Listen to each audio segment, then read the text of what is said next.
Mallory Field, Bulldog Stadium in Nederland, Texas. Tonight, the Angleton Wildcats come to town to take on the Nederland Bulldogs.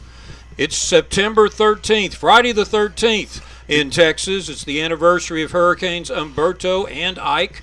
I'm Charlie Jellin for Sheffield Productions, and welcome to the Port Arthur News Friday Night Experience. With me is Bob West, the sports editor of the Port Arthur News. Did I jinx us? Yeah, well, I'd already forgotten it was Friday the 13th. You brought that up, but let's hope it doesn't jinx another great game on our Port Arthur News Friday Night Experience telecast. Our first game was a 1-point game. Last week was a 3. Tonight we've got two teams. Angleton was in the playoffs they've been in the playoffs 5 straight times.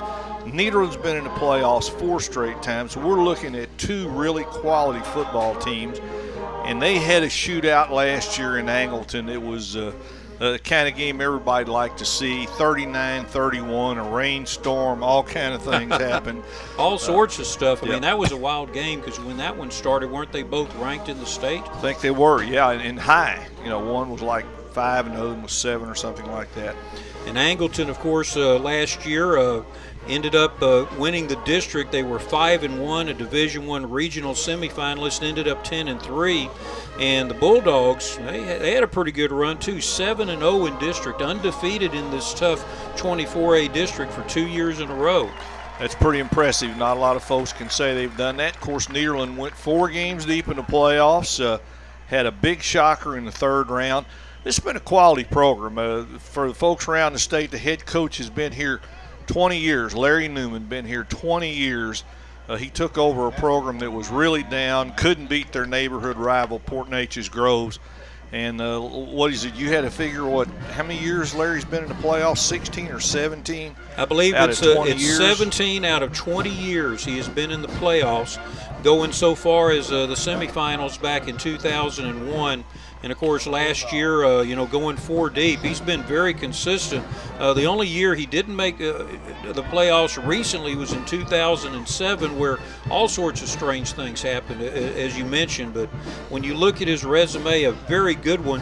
And Angleton's coach resume is also very good. Ryan Rourke down there, they're again picked to win the district by Texas Football Magazine. So we got 2 district favorites here. Newman just finish off is 158-76-1 in his 20 years here at Nederland. And there's a similarity for both teams, Charlie. They both lost a lot of good players. Right. Nederland lost 7 of their defensive starters last year, so they're really retooling on defense. And Angleton hit hard on both sides. They've got only 3 offensive starters and 4 defensive back. The guy to watch is the quarterback, Thomas Josie. Extremely explosive player who averages over 10 yards a carry. And on Nederland's side, Kendrick Hopkins, terrific running back, got that great body lean you see in really good running backs. He's already rushed for over 1,700 yards in his career here at Nederland, and he's off to a great start, 54 carries for 363 yards and 3 touchdowns in the first 2 weeks. There's Larry Newman. We see him on the sidelines. Angleton won the toss and deferred to the second half, so the Bulldogs are going to get the kickoff to your right in just a moment. We'd like to thank the corporate sponsors of the Port Arthur News Friday Night Experience: DuPont Goodrich Federal Credit Union, Lamar University in Beaumont, the Medical Center of Southeast Texas, Lamar State College Port Arthur, the Museum of the Gulf Coast, Community Bank of Texas, Market Basket, Motiva Enterprises, 5 Point Community Federal Credit Union, Robert Giblin, and Mike Fulgens at United Corn and Bullion. We've been doing this for a very long time, Bob. You've been doing it a lot longer than I. You know what? We started doing this 1 year into Larry Newman's regime at Nederland. Uh-oh. This is the 19th year for the Friday Night Experience. Well, Larry's 21st year. So we've seen a lot of games, have seen a lot of great games, a lot of terrific players. Some of them are playing in the NFL right now. Just been a good run, and looking forward to another great season. Like I said, we've already had 2 terrific games. Last week we saw West Orange Stark hold on to defeat, Port Neches Groves holding on to defeat West Orange Stark. We were so used to saying it the other way, I slipped. First win for P&G since '96 over West Orange Stark. Kicking off for Angleton, Samuel Rodriguez, who has yet to miss a point-after attempt for a field goal this year. Bulldogs ready to take the kick.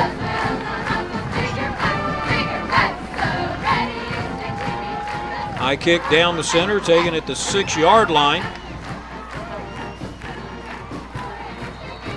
Taken there by number 18, Trey Richardson. The junior wide receiver brings it out to the 20-yard line.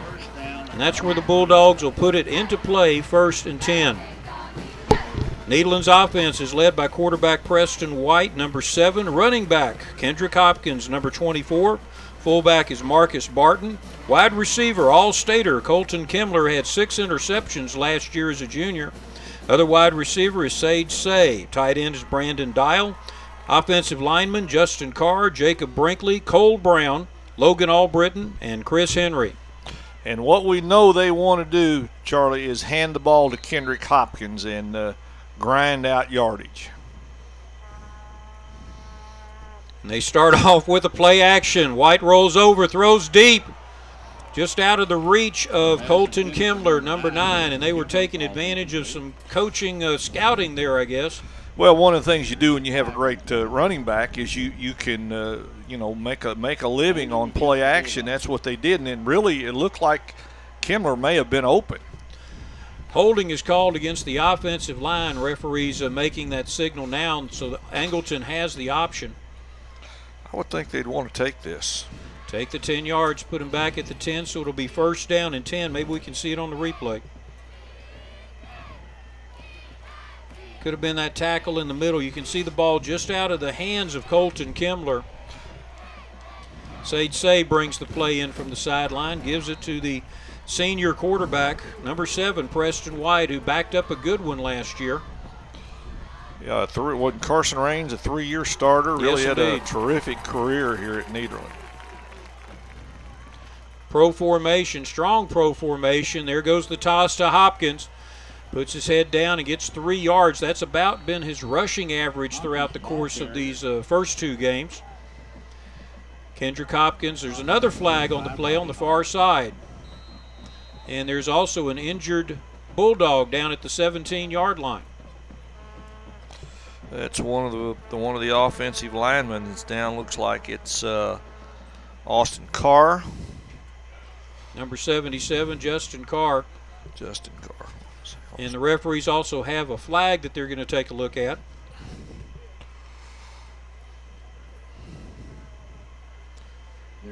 We'll be back in just a moment for an injury timeout.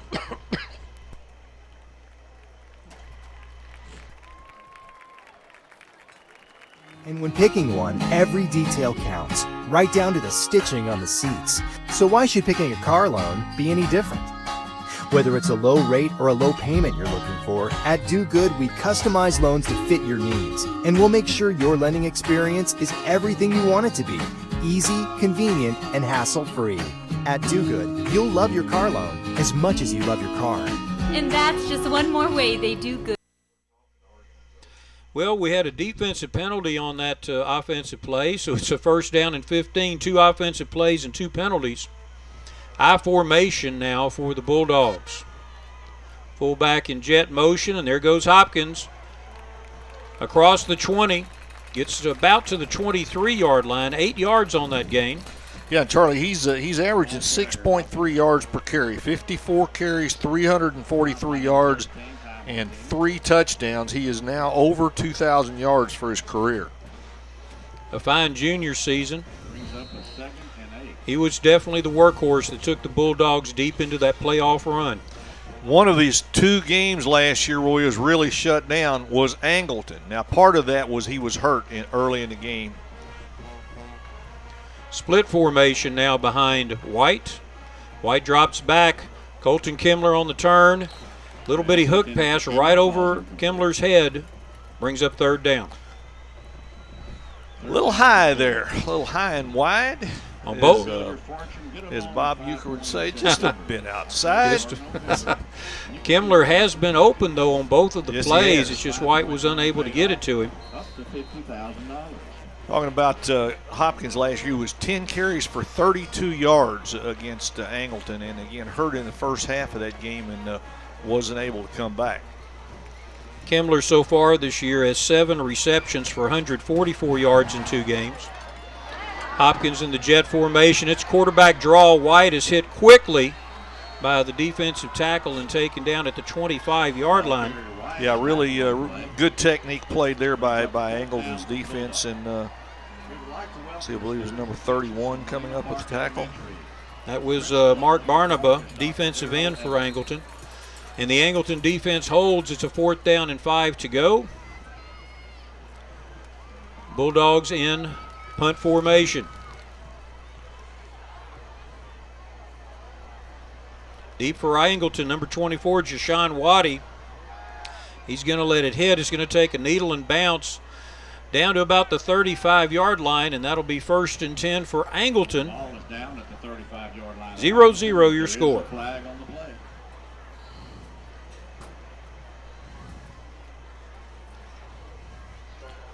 Another flag on the play. They're going to bring it back. Look at that.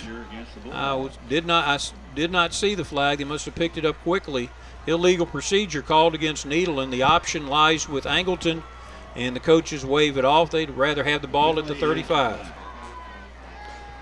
So pretty good starting field position for Angleton. Again, Thomas Josie, the quarterback, the most dangerous guy on the field offensively. 22 carries, 403 yards, and 5 touchdowns last year before he went down with an ACL injury. Josie's backmate, number 2, Cavante Jackson. They come out in a twin set to the right-hand side. So they switch out footballs. Each offensive team gets their own football.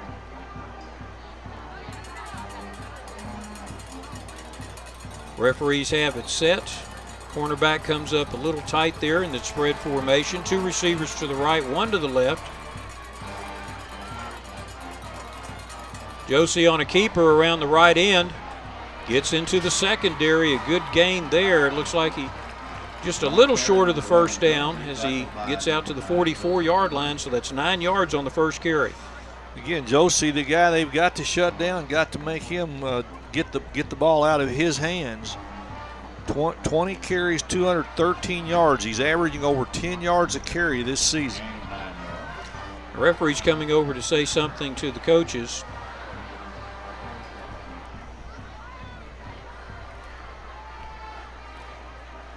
This will give me an opportunity to introduce the Angleton offense to you. Quarterback Thomas Josie, running back Cavante Jackson, fullback Deshaun Franklin. Wide receivers are Jashawn Waddy and Xavier Castile. Tight end is Julian Ramirez. Offensive guard Aaron Cosby. Offensive tackle Justin Bell. Center is Wilson Campbell. The other offensive tackle is Lake Smith, and the other offensive guard is Tyler Fawkes. Again, a junior-oriented group on each side as both coaches said goodbye to a bunch of good seniors last year. Well, maybe a problem with the headsets or something like that. The coaches are, need to be able to communicate up in the press box. And we're ready to play. 9:40 left in the first quarter. Hand off to Jackson. He gets into the backfield. Kimmler's trying to cut him down. And he outruns Kimmler. Touchdown, Angleton Wildcats. 56 yards on the scamper by Cavante Jackson. 65 yards in 2 plays. And, of course, that may create bad memories for Nederland of their season opener against Crosby when they just got big played to death. And that's a big one right there. Going to see it again. A little counter-type action there. Tackle There's comes the block forward. right there. 71 got the key block.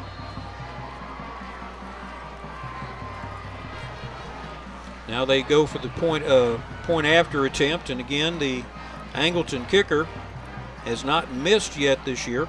Samuel Rodriguez. From Josie's hold, there's the kick. And it is good. 7-0. Angleton over the Nederland Bulldogs. 9:25 remaining in the first quarter. We'll be back in just a moment. Angleton 7, Nederland nothing.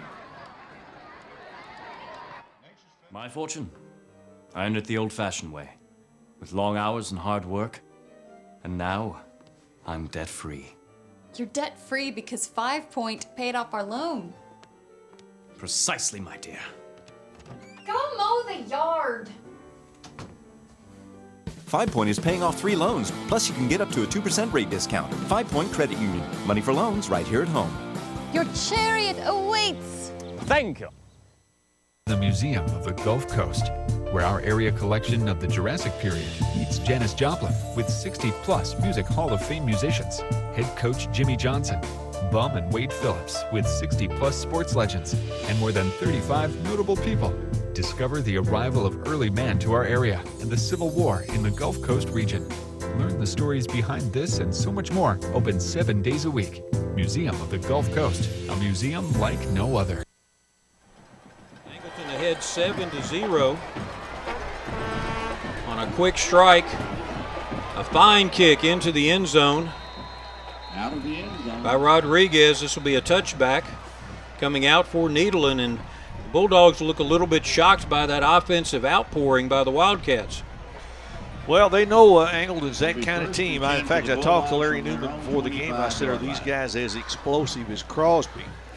And he said, well, they got 2 or 3 players that are very explosive, but he said the 2 at Crosby, you just don't come across that kind of players often, the twins who are going to Rice. But right now, Jackson looks pretty explosive based on one run. First down and 10, the Bulldogs come out in an I formation with 2 receivers to the left-hand side. Hopkins at the tailback, and he's going to get the ball, trying to get around the outside. Bounces, tried to keep his feet, and finally tackled by the defensive linebacker, it looks like. No gain on the play. Yeah, pretty good no gain at that, because he was swarmed. They were definitely keying on him. Brad Randolph coming up to get the tackle, I believe it was. Number 26 wrapped him up there. Second down and 10 for Nederland. The ground game has not been very productive so far. Well, I think what you're going to see, Charlie, is Angleton trying to shut down Hopkins and make the young quarterback prove that he can hurt him throwing the ball. You look now, and they got 8 in the box, so it's going to be tough to run on. And as I say that, Kendrick Hopkins pops through and goes for. The pile's still going there as he gains 24 yards on that play. One thing about it, when you crowd that many guys up on the line of scrimmage, yes, if you pop through, you're going to get a lot of yards.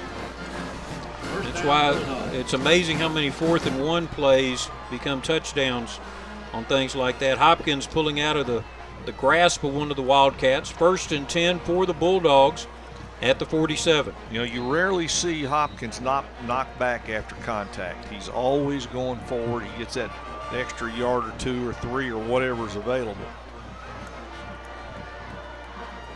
High formation again. They give it to the trap play. Barton with the ball. Gain of 2 yards. Second down. Introducing Angleton's defense, and this is the list from the Port Arthur News, so we know it's right. Defensive end Cole Collins and Mark Barnaba. Defensive tackles Josh Lantrip and Jashad Harris. Linebackers are Brad Randolph and Robbie Hall. The weak safety is Kadron Butler. Cornerbacks Jerron Talbert and Charles Briggs. The safeties Darius Mucker and Ty Martinez. White rolls out looking for Kimmler. He's open, tipped away. Kimmler catches it anyway. Great concentration by Kimmler. Ball tipped away, didn't give up on it. Kimmler had 6 interceptions last year as a junior playing in the secondary. Several of them on tipped plays like that, but here he brings it down. Going to get another look at it. He was open. Ball tipped up. He stays with it. Tipped by Kadron Butler.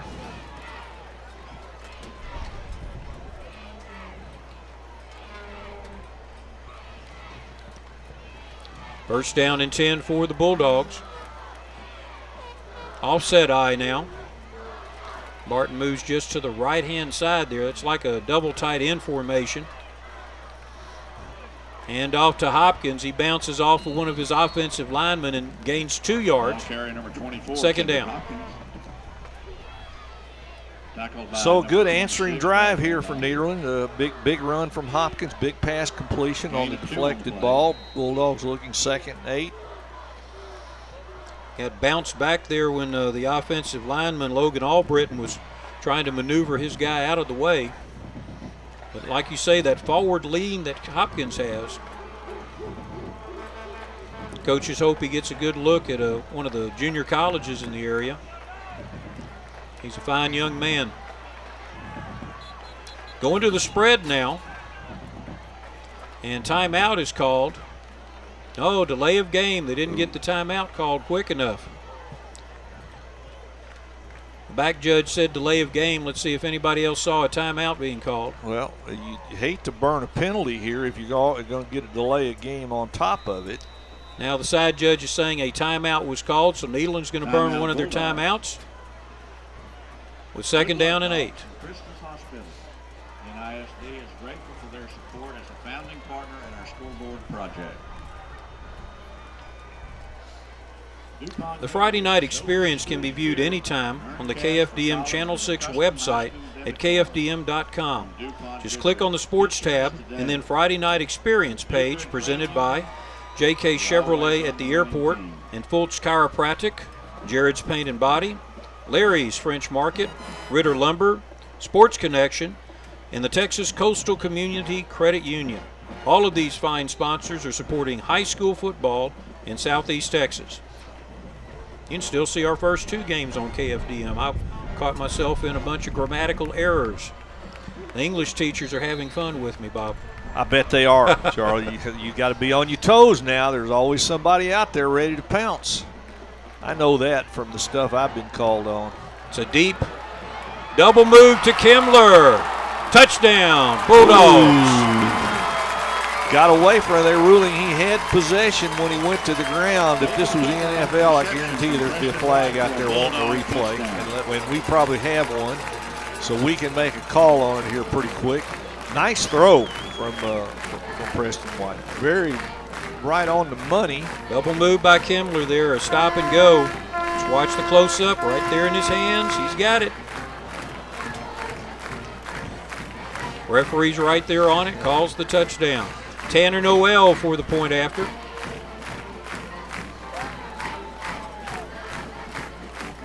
Noel, another fine kicker. Ties the game at 7. 6:24 left in the first quarter. The Bulldogs answer the Wildcats. 7-7 is your score. Yeah, Tanner Noel, an excellent kicker. Our former writer, who's now in Cleveland, David Coleman, did a really interesting story on him the first week of the season. Really got a good leg. He will win a game or 2 for Nederland this year with a long field goal. He's got a lot of leg.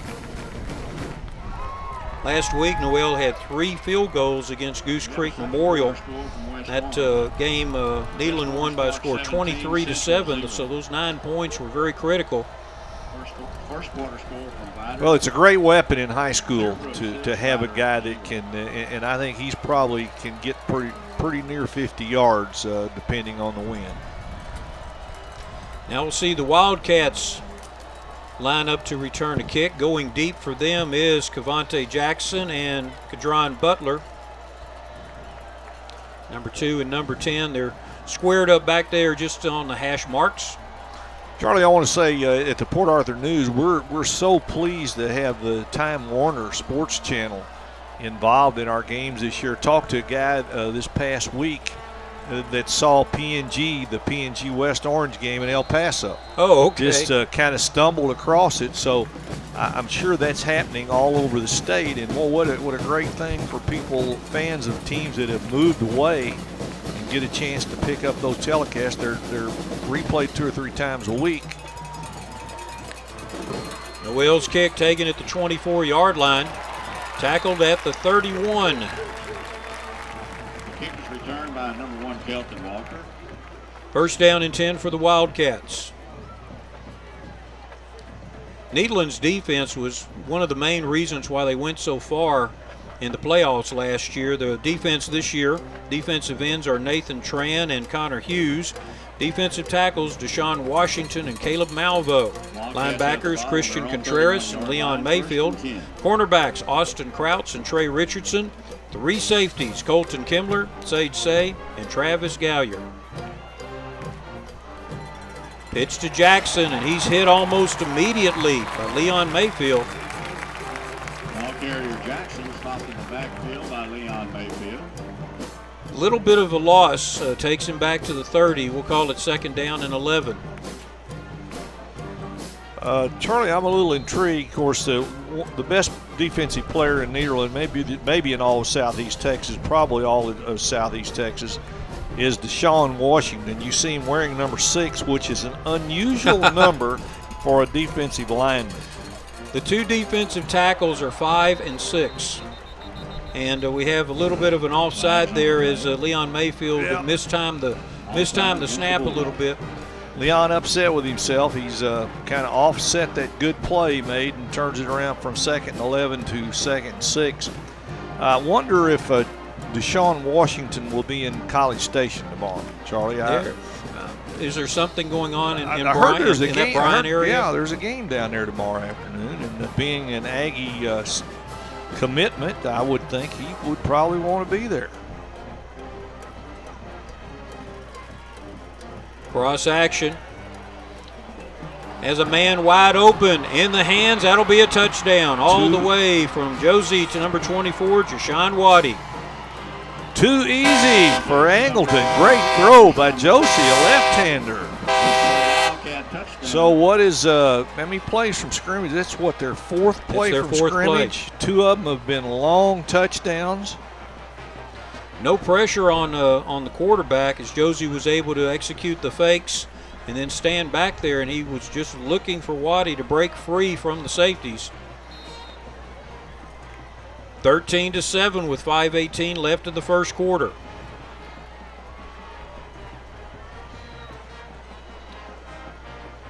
Now the point after attempt from Rodriguez.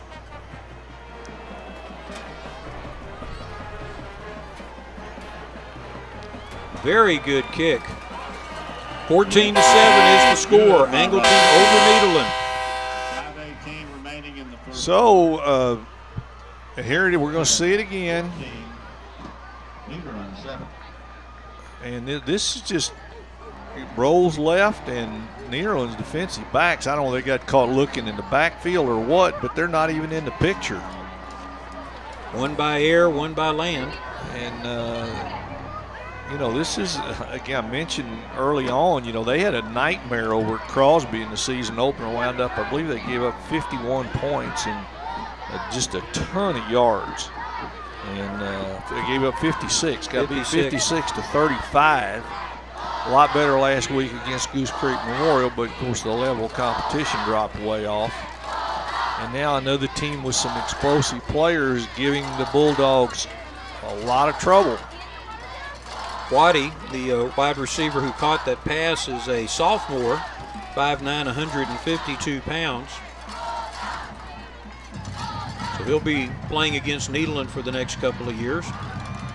If they redo this series. You know, this is the end of a 2-year cycle, and you always scramble around after realignments to get non-district games. Kick's going to hit and squib out of bounds. That'll be a flag. Well, last week, Charlie, we had 7 touchdowns of over 40 yards. The rate Angleton's going, they're going to match that this week. By the third quarter. Yeah.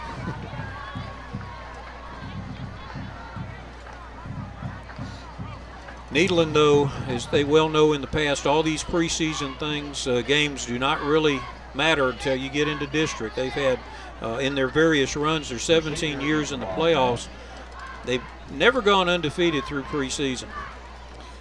It's a tough thing to do when they take on quality opponents, as Nederland does. I mean, Port Neches Groves played Summer Creek last night. I mean, that's taking on one of the higher quality teams in the entire state. Well, I think that's good for you. I think that helps you, as like Larry Newman said before the game. We'll find some things out about ourselves tonight. Hopkins turns on his burst of speed.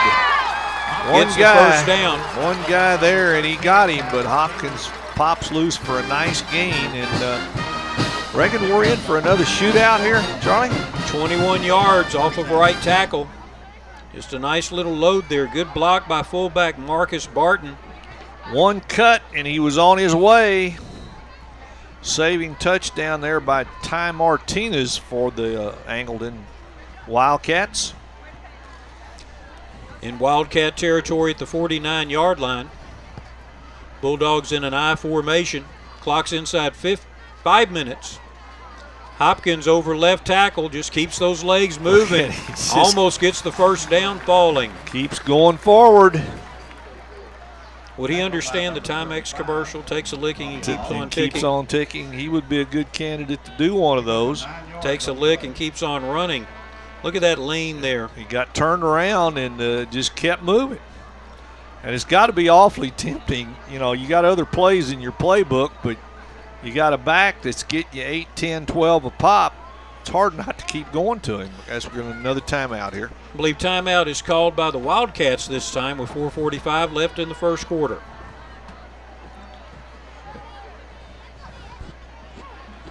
That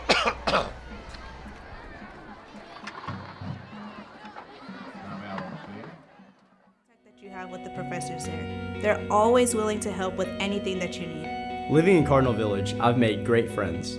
We've been able to study together and have fun all at the same time. The diversity at Lamar University really surprised me. I made so many different friends from all over the world. When I graduate from Lamar University, I know I'll be prepared for my chemical engineering career. Our engineering program is one of the best in the state. Texas roots, infinite possibilities. Lamar 4:45 left in the first quarter, and we've got another barn burner. Angleton 14, Nederland 7, Nederland driving. You know, one of the things, Charlie, when your defense is a little unsteady like Nederland's has been, the best thing you can do for your defense is control the ball. And that's why I think we're going to see a heavy dose of Kendrick Hopkins. Last week against Groose Creek Memorial, the Bulldogs rushed for 44 different plays, getting 256 yards on the ground. That is ball control. Hand off to Barton, number 3, gets the first down. There's a late flag thrown in as Barton gets across the 35. That could be, well, depending on where it is. I thought I saw somebody grab a face mask. Might not be right, but yes, it is. That's a face mask. Face mask against the Wildcats. There are no inadvertent ones anymore. 15 yards will be tacked to the end of the play. Takes the ball into about the 17-yard line, make it the 18, 1st and 10 for the Bulldogs. Nice piece of running there by Barton. Here, now watch it. He kind of spins around right there. Right there is the face mask. Quarterback Preston White brings the play into the offense. Notice Colton Kimmler never goes into the huddle. He must have heard the play when the coach yelled it out. They do wag in signals for audibles. You can see White checking back to see if there's any change in the play. White had a receiver momentarily open, but the pressure from the outside took him down. Yeah, he was smart not to force it. Tackled by Darius Mucker, and if I recall right, Mucker has he already has another sack in one of their 2 previous games, plus an interception. You'll see Mucker, number 28, coming in from the outside, and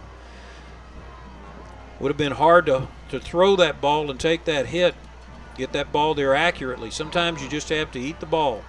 Tough down and distance here if you want to run Hopkins, but they may want to run Hopkins. 2nd and 12, Hopkins up the middle. That got a pretty good sized chunk of it. I'd say he got about 7.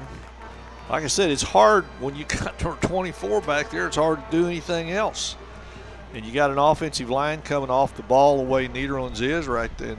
Nice block from the fullback, Barton. Brings up a 3rd down. Jacob Brinkley, left guard, came across as well.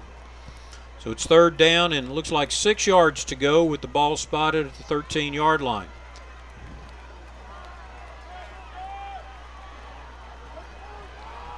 Right down the line of scrimmage there, our field camera. Hopkins drives for that first down. He's got it. He's right at the 5-yard line. And that position on the field, that's a passing situation, Charlie. But looked like they had him stopped at the line. Look at the replay. He just look nice, and he runs over a tackler there. He's not a big guy, but he's really powerful. On 1st down and goal, Hopkins held for no gain. Looks like he may have even lost a ½ yard as the Bulldogs came quickly back to the offensive set. They do mark him back at the 6, so the Bulldogs lose 1 on that power play.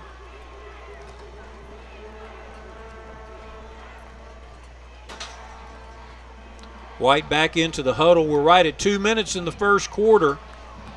14-7 Angleton.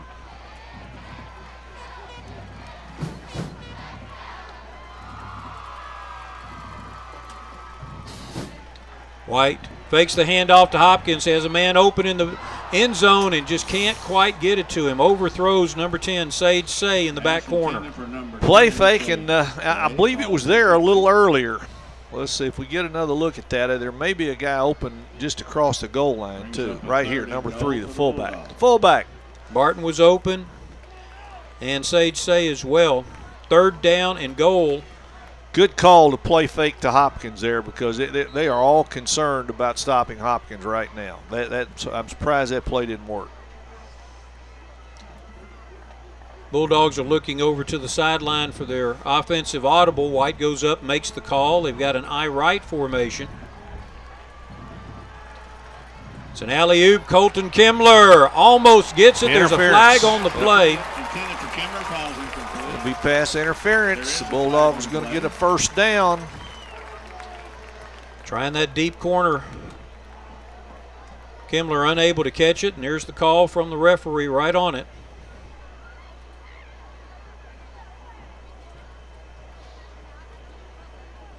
Defensive pass interference, so that'll reset the 1st and goal down at the 1. Pardon me, the 2.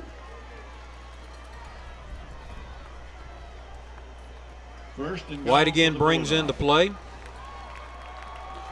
Bulldogs hope to take advantage of this gift from Angleton. Power I formation now.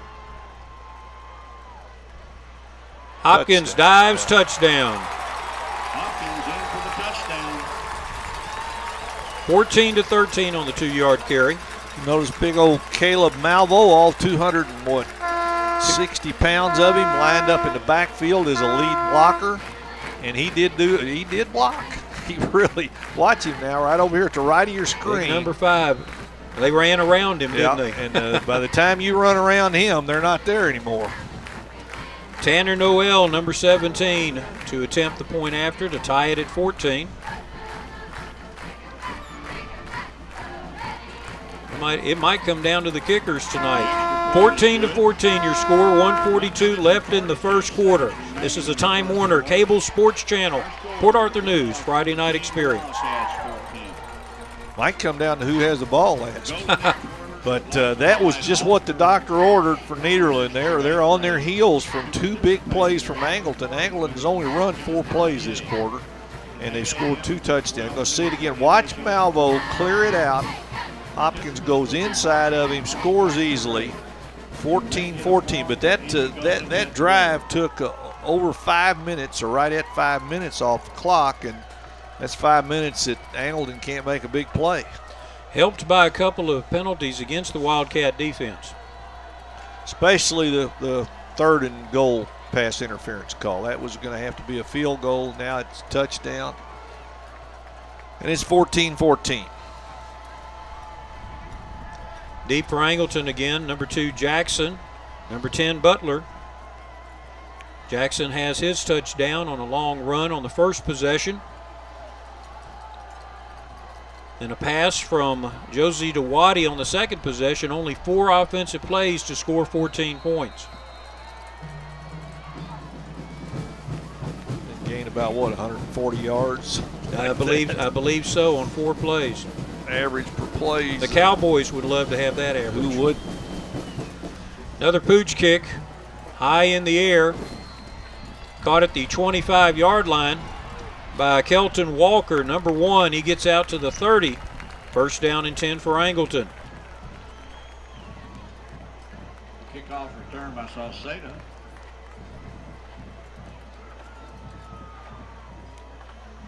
A well-rested Bulldog defense, I have to say that. They hadn't been out there long. Now it's time to dig in, and I agree with you. What jumps out at you from a statistician is the 2 defensive tackles with single digits. 5 and 6. I mean, that's were these guys quarterbacks at one time? I don't know. Jackson with the ball around left end. Cuts back for a 2-yard gain. Bo Stewart coming from the backside to make the play, number 8 for the Bulldogs. So held him to a yard. That puts a dent in that average. Nice pursuit coming all the way across there. Stepped over bodies and fought off a block. 2nd down and 8. Right at a minute now in the first quarter. Bulldogs have 9 up in the box right now. And there was nothing for the running back that time. I think he had a little meeting with Deshaun Washington there, didn't he? That's not a good person to meet on the other side. Brad Randolph, I believe, number 26, the ball carrier, the fullback lining up there on a trap play, and nothing but Bulldogs on top of that running back. Loss of 2, 3rd down and 10. 3rd and 10. Got to think they're going up top here. 3 receivers to the right, 1 to the left. Bulldog defensive line shifts. Quarterback draw, and they had a spy on him. But Josie is a very tough man to bring down. He gets out to the 35-yard line. Nice job getting him by the jersey by Sage Say before he could shake loose for any more yards. So that's a really big stop for Nederland. It's only the first quarter, maybe a little early to say as a big defensive series, but you've been torched twice in a row. Any stop on a series is important, and that's going to be the end of the first quarter.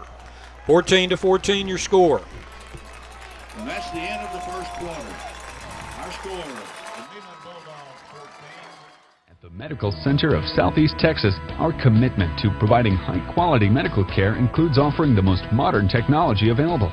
A state-of-the-art emergency room, a dedicated heart center, surgical suites with the latest in digital technology, a 64-slice CT scanner, the first hospital with such a unit in Southeast Texas, and an obstetrics unit with neonatal intensive care for high-risk babies. It means maintaining a medical staff composed of skilled board-certified physicians in a number of medical specialties, backed by experienced nurses, medical technicians, and support staff. Together, we strive to make your experience as pleasant, convenient, and comfortable as possible, with all private rooms, thoughtfully appointed birthing suites, and innovations in the ER to minimize your wait time. Voted Best Hospital for 2012 by the Port Arthur News Readers, and 5-star rated by Health Grades in key procedures. At the Medical Center of Southeast Texas, we're dedicated to helping you get well, get healthy, and get your life back to normal as quickly as possible. Angleton's punt drops without any type of Bulldog touching it, and it's going to be 1st down and 10 at the 28-yard line. 14-14 your score. You're in Nederland, Texas at Jerry D. Mallory Field, Bulldog Stadium. Angleton Wildcats taking on the Nederland Bulldogs in a non-district tilt between 23-4A and 20-4A. Last year they played to a great game, took on each other, and Angleton won it over there 39-31. Had a driving rainstorm at halftime in that game, but we have blue skies down here. In fact, we could go for a driving rain right now to kind of help the grass. I was telling one of the coaches out on the field today, it kind of looks like Junction, Texas out here right now. 1st down and 10 for Nederland. Hopkins into the secondary, close to the 1st down. I think he's got it. I believe he does. I believe he's going to get about a little 10.5 on that, maybe 11. Moves the sticks. Another 1st down for Nederland. Now, you can bet they're winning the 1st down part of it because Angleton's 1st downs have averaged about 60 yards. Bulldogs were able to hold the Wildcats for the first time in the game on that last offensive possession. Angleton punting on a 4th and 5. Now, Nederland 1st and 10 at their own 39. Offset I formation. Hopkins again into the secondary, keeps his feet. Steps out of bounds at the 39-yard line of Angleton. So the question's starting to become, how many times can Kendrick Hopkins carry the football? Because it looks like he's going to get it a bunch. First down, Bulldogs. Last week, Hopkins carried 33 times against Goose Creek Memorial, picked up 183 yards and a touchdown. In week 0 against Crosby, he carried 21 times for 152 yards. Workhorse. You know, Charlie, with all the spread offenses and throwing the ball all over the place, it's kind of nice every now and then to see a little more conventional running formation with a tailback that can get big yards. Pro formation. Barton, the fullback, gets the ball, and he gets about a yard before he's knocked down by the linebackers. Didn't fool him. Mark Barnaba, number 31, junior. You can see him just knock down Barton right there. And again, you have to you keep running those fullback traps to get to the defense to respect that. Got to make them conscious of it. Got to make them respect it a little bit. Second down and 9 now. Nederland goes to the spread. But they hand off to Hopkins right up the middle. He's got the first down, puts his head down, gets to the 26. Boy, give those guys up front for Nederland some credit now, Charlie. They are really knocking Angleton back off the ball, and Hopkins can just kind of pick his seam there. And once he does that, look out. Justin Carr, Jacob Brinkley, Cole Brown, Logan Albritton, and Chris Henry. The front 5 for Nederland, a senior-dominated group. One of the strengths they knew they would have this year would be their offensive line. And again, the way Hopkins is running, you got to think they're going to make a big play off play action, because Angleton's just got to get more and more conscious and you know, funneling in toward him. Brandon Dial in motion. Hopkins running to where the trips were. Again, 9 yards on the carry. Gets down to the 17-yard line. Make it the 16. Second down 1.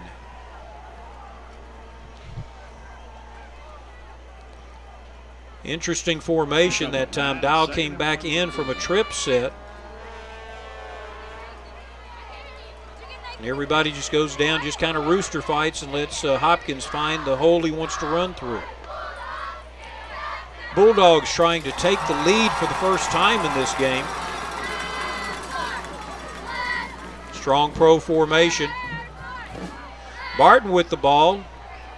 Hit in the backfield. A good defensive surge that time by number 31 for Angleton, Mark Barnaba. They're really not having a lot of success with the fullback. See Barnaba just crash in right there. Third down. Well, 3rd and 2. You got to think this would be 2-down territory, or 4-down territory if you want to call it that. Of course, the rate Hopkins is rolling up the yards, you would think he could get 2, but everybody on the field knows that he's coming. And Nederland calls a timeout with a 3rd and 2. It is tied at 14. 8:26 left in the second quarter. Gulf Credit Union has been involved in our local communities for almost 75 years. My fortune? I earned it the old-fashioned way, with long hours and hard work. And now, I'm debt-free. You're debt-free because 5 Point paid off our loan. Precisely, my dear. Go mow the yard.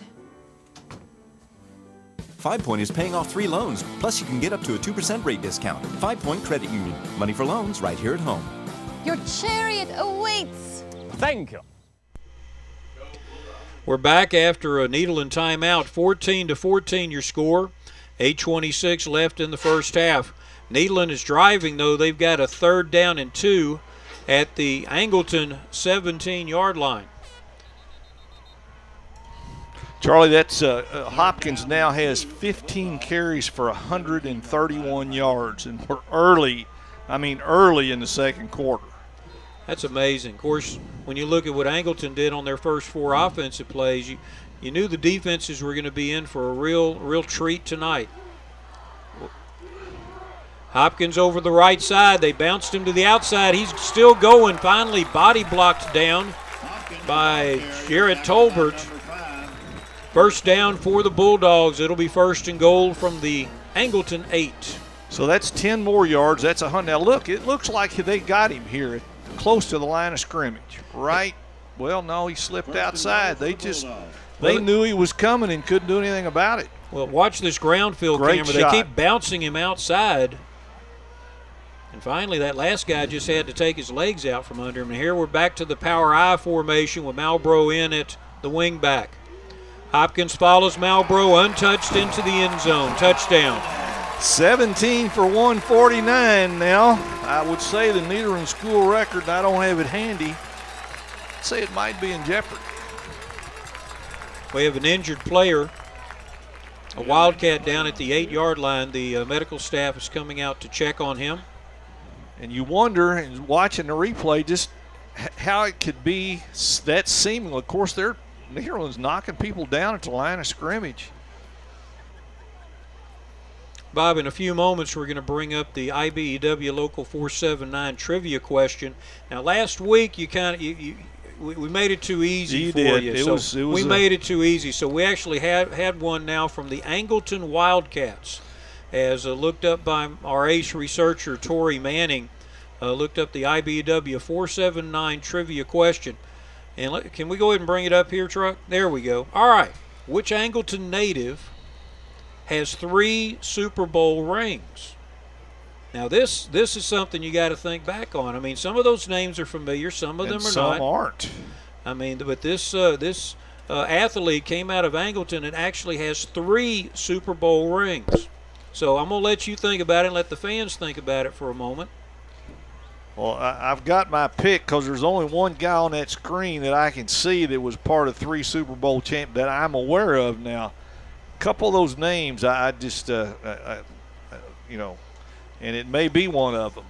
Okay, well, Truck, bring him on back up there. And, Bob, what would be your pick? Well, again, I know Darrell Green was a part of 3 Super Bowl champions, so I'm going to have to go with Darrell Green.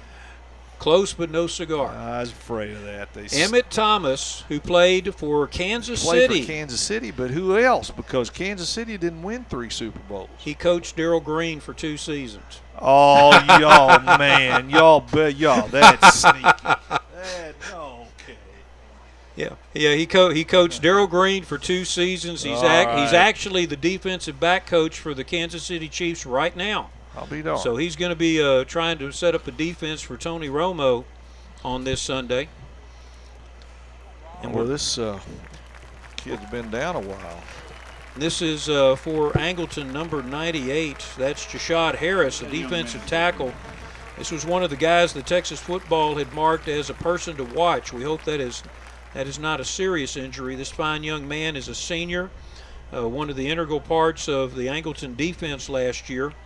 We certainly hope that this is just a twisted ankle or something like that. He'll be able to come back and be in full shape when the games resume.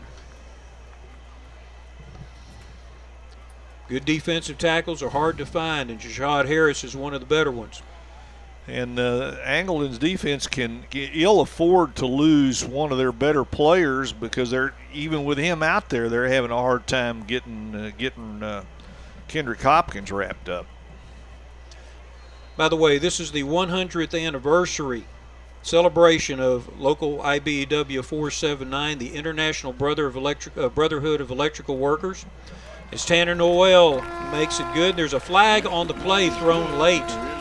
So right now the point is up on the board.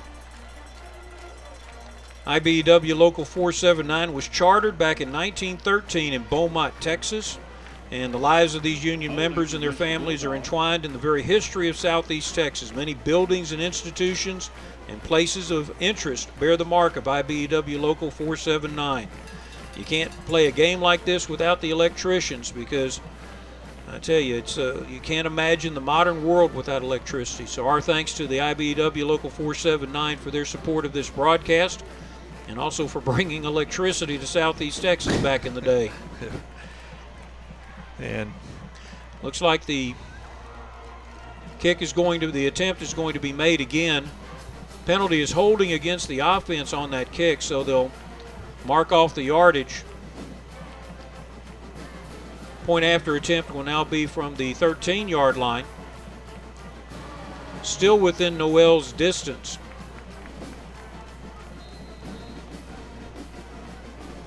(20-14) on 2 Kendrick Hopkins touchdowns. Colton Kimler caught one pass for a touchdown from Preston White. Here's the kick. Noel puts it into the band. It is 21-14. 8:05 left in the first half. They could have penalized him 3 or 4 more times, and he's still got enough leg to cover that. Go Bulldogs from your friends at JK Chevrolet. Proud to wear the black and gold and support the Nederland team. NISD is that even though it is smaller, I realized just how big the pool of possibilities were. Finding that out, I dove right in. What surprised me the most about Lamar University is the support and encouragement that I receive from faculty and staff. They always challenge me to push myself further. At Lamar University, nothing is out of reach. I've done everything from cleaning up local beaches to studying on beaches in Belize. Texas roots, infinite possibilities. Lamar University. 8:05 left in the first half. Nederland just took a 21-14 lead over Angleton. And so far we've had, 6 possessions and only one has been held short of a touchdown. Nederland was able to hold Angleton on their last offensive set. And Angleton held Nederland on their first possession. That's right. So You're exactly right. Each team has been stopped once. Tanner Noel set to do the kickoff again for Nederland. They traditionally do a pooch kick. This time I'm fooled. He just kicks it away, puts it well into the end zone and through. So that'll be a touchback. See, with him, and to me, that's the best kickoff possible. Just kick it out of the end zone, make him take it on the 20. You don't have to worry about a run back. Tanner Noel, number 17, the senior kicker, 2-year letterman for the Bulldogs. The Wildcats will take over at So let's see what Angleton can do here. Quarterback Thomas Josie has 1 touchdown pass to Jashawn Waddy and handed off for 1 touchdown run to Cavante Jackson.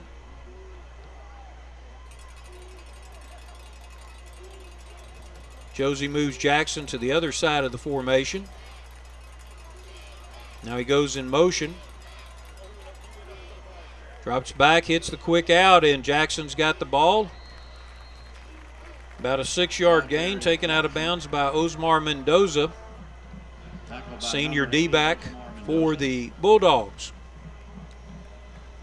Oh, you think Angleton's offense might be feeling a little pressure, Charlie? I mean, they've stood on the sidelines and watched their defense get chewed up 3 series in a row. Got to think, wow, we need to keep scoring. This is a shootout. Good one-on-one tackle there by Mendoza. Jackson's very shifty runner. Use that sideline to force him out. Now the handoff to Jackson. He's hit right at the line of scrimmage, but goes forward for a couple of yards. Bo Stewart again coming from the backside to make the tackle. Number 5, Caleb Malvo. Number 8, Bo Stewart. 3rd down and 3 to go. First I've seen Stewart, and he's been very active. Made a couple plays early in the ball game. 3rd down and short. Clock's, not a factor right now. All the points being scored so quickly by Angleton. 2 receivers to this side. Josie pulls it down. He's looking to run. Gets the first down, and it was a design play because the wide receiver on that side blocked Mendoza, kept him from coming up to stop the quarterback. Josie got the first down yardage, and did like a lot of pro coaches would like to see their quarterback do. Just ran out of bounds, didn't take a hit.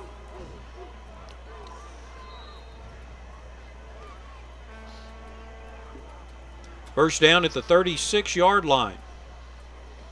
Angleton seeking to answer Nederland's touchdown and tie it back up. 3 receivers to this side. Quarterback draw. Josie came back laterally, and that's when. Meet Deshaun Washington, Mr. Josie. 200 and how many pounds? Deshaun is listed at 285, a 2-year letterman, committed to Texas A&M. Second down and 10 for the Wildcats. And, you know, we talked earlier, Charlie, one of the things we did in Port Arthur News last week, do every year the first week of the season, is list all the players from Southeast Texas that have played in the NFL, and there has been no one from Nederland. I think this is the best shot. Another quarterback draw to Josie. Gets to the 41-yard line. Tackled by number 14. What I'm saying is I think that Deshaun Washington has it's hard to tell at this point when the guy's a senior in high school, but he's got the body, he's got the talent. And for those folks around the state listening in, we have had 98 players come from this area we call the Golden Triangle. Beaumont, Orange, Port Arthur, Port Neches, Nederland, etc. Had 98 players to make it to the NFL. Timeout is called by Angleton on a 3rd down and 5 yards to go. 5:50 left in the first half. Stay with us. What if your bank actually paid you for using your debit card? Let's say 10 cents for every $10 or more debit card purchase. How amazing would that be? We call it Cashback Counts Checking from Community Bank, a free debit card that pays you to use it. Even he's smiling at that. Swipe all you can from your bank. Community Bank of Texas. Bank where you live. Thinking about diversifying with gold but don't know how? Hi, I'm Mike Fulgens, president of Universal Coin and Bullion. As an award-winning nationwide dealer, we help clients get the answers they need to discover the beauty, security, and strength of gold in their portfolio.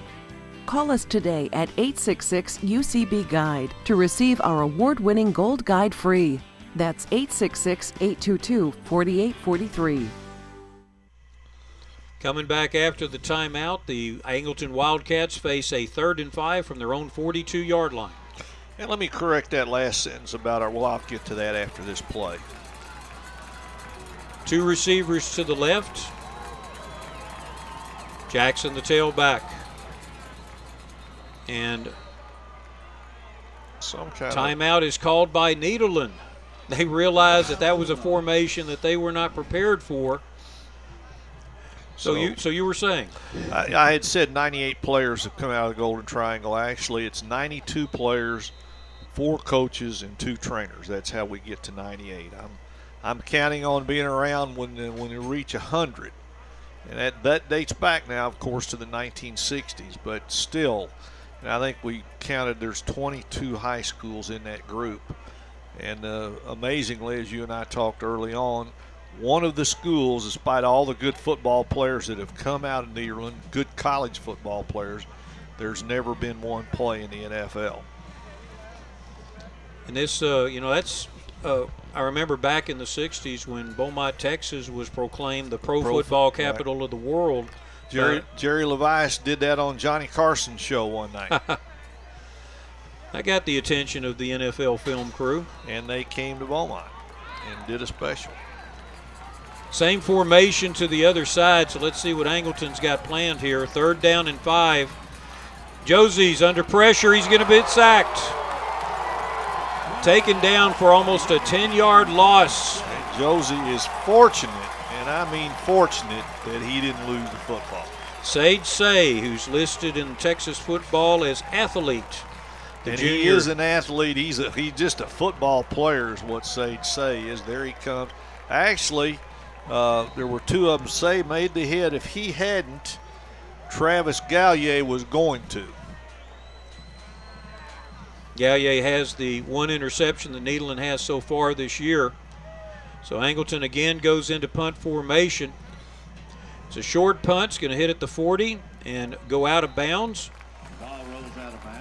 Bulldogs will have a 1st and 10 from their own 38-yard line after a good stand by their defense. Well, I'd say that there's some pressure on Angleton's defense right now, Charlie. They're kind of like Nederland's defense was after the first two Angleton possessions, you go back out on the field wondering, hey, can we stop these guys? 5:07 left in the first half, but 5:03 left in the first half, but Nederland has used up all 3 of their timeouts, including that one there on defense. But that was a very well managed timeout. Yes, you can see there was a meeting of the minds back at the quarterback that time. I formation now behind Preston White. Quarterback fakes the handoff. He rolls over. Kimmler on a post flag catches it, steps out of bounds at the 36-yard line.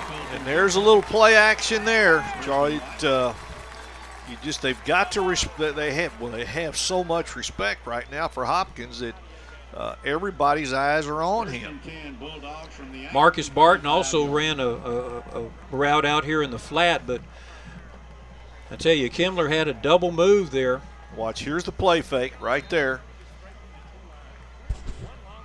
Good pass there by White this time, right on target. Tell you, for a guy that's not set up, White threw that kind of off 1 foot. That's a pretty impressive throw. Barton in motion. Hopkins with the ball, bounces outside, still going. Gets 3 yards, 4 yards on the play. See, even when you look like you've got him stopped, you don't really have him stopped. Not by number 13, Martinez. Justin Carr a little slow getting off the ground. The offensive lineman who executed that play right there, I think he got kicked in the head, it looked like. Just keeps going forward. Colton Broussard and Preston White coming off the sideline. Broussard stays out wide while White goes into the I formation.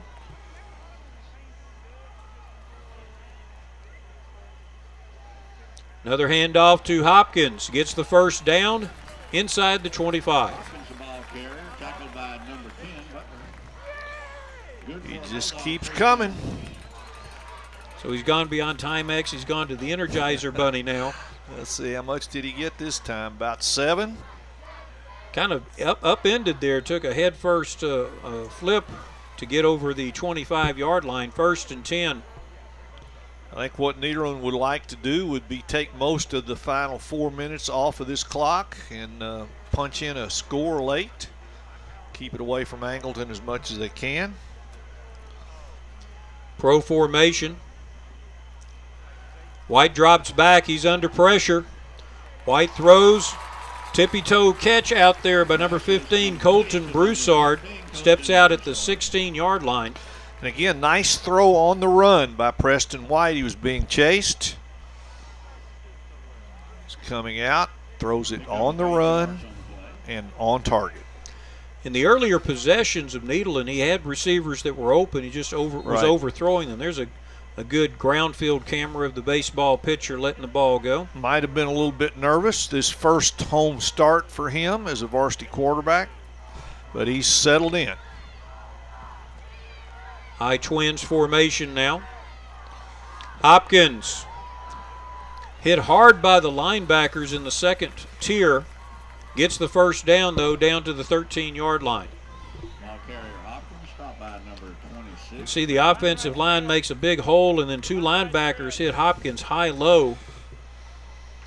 Number 35, that's Robbie Hall leading the charge, a sophomore linebacker. That's the best blow they've had on him. That was his 20th carry of the night. He's up to 160 yards.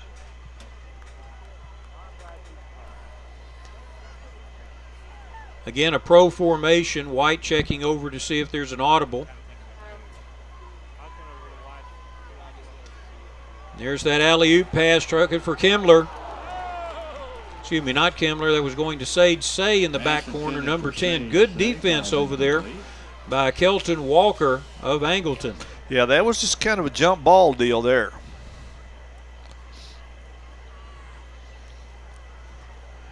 Trying to take a little bit of advantage on the short guy there. Right. Walker's only 5'3", 141 pounds, but Sage was unable to get the ball as Walker jumped up and knocked it away. Good defense. Hopkins time. So we've gone to hammer time now, Bob. 2nd down and 10. And he calls it a toss this time to Hopkins. He's hit in the backfield by Darius Mucker coming in from his safety position. Only gain of 3. No, that's a better job by Angleton.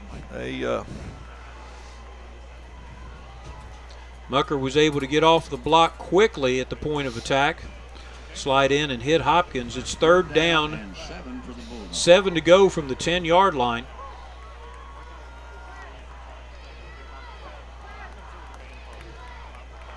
Bulldog fans very happy with the results so far of this first home game of the season. White rolls out, sets. Oh, underthrows. He had a man open in the end zone. I think it may have been tipped, Charlie. I had to see it again because, yeah, the guy was open. Looked like it was going to be a touchdown. Sage Say on a crossing pattern. Let's watch the replay. Yes, it was. It was tipped. It was tipped, just a little bit behind him. It would have had to have been an arrow throw to get through the Wildcats. Tanner Noel puts the tee down at the 17-yard line. 27-yard field goal attempt. As I said earlier, he made 3 last week against Goose Creek Memorial. Very strong leg. The referees say no good. Really? That's a shocker. And the kick is no good. So Angleton dodges that one. And that's a big victory for Angleton. They get out without any points. Looked like Nederland had a sure 3. So the Wildcats will have a 1st down and 10 from their own 10-yard line with 2:26 left in the first half.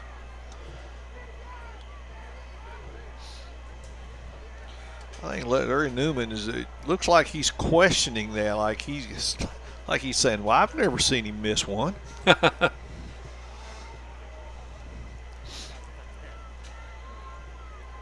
Angleton, they started out that first offensive series with a long run by Cavante Jackson.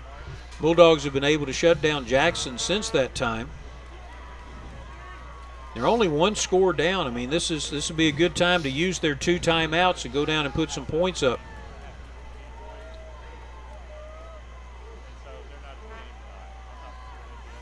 Josie fakes the handoff. It's a tackle trap to Jackson.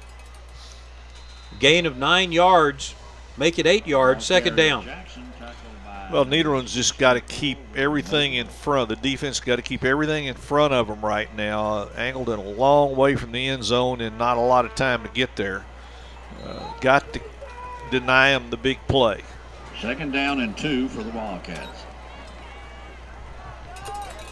2nd down and 2.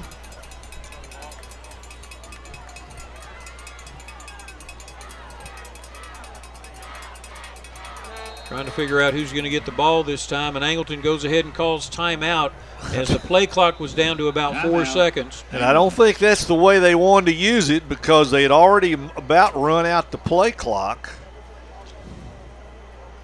We'll take a break and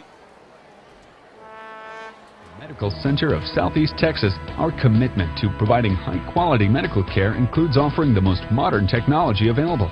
A state-of-the-art emergency room, a dedicated heart center, surgical suites with the latest in digital technology, a 64-slice CT scanner, the first hospital with such a unit in Southeast Texas, and an obstetrics unit with neonatal intensive care for high-risk babies.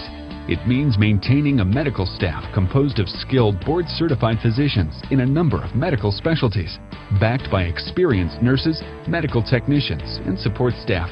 Together, we strive to make your experience as pleasant, convenient, and comfortable as possible, with all private rooms, thoughtfully appointed birthing suites, and innovations in the ER to minimize your wait time. Voted Best Hospital for 2012 by the Port Arthur News Readers, and 5-star rated by Healthgrades in key procedures. At the Medical Center of Southeast Texas, we're dedicated to helping you get well, get healthy, and get your life back to normal as quickly as possible.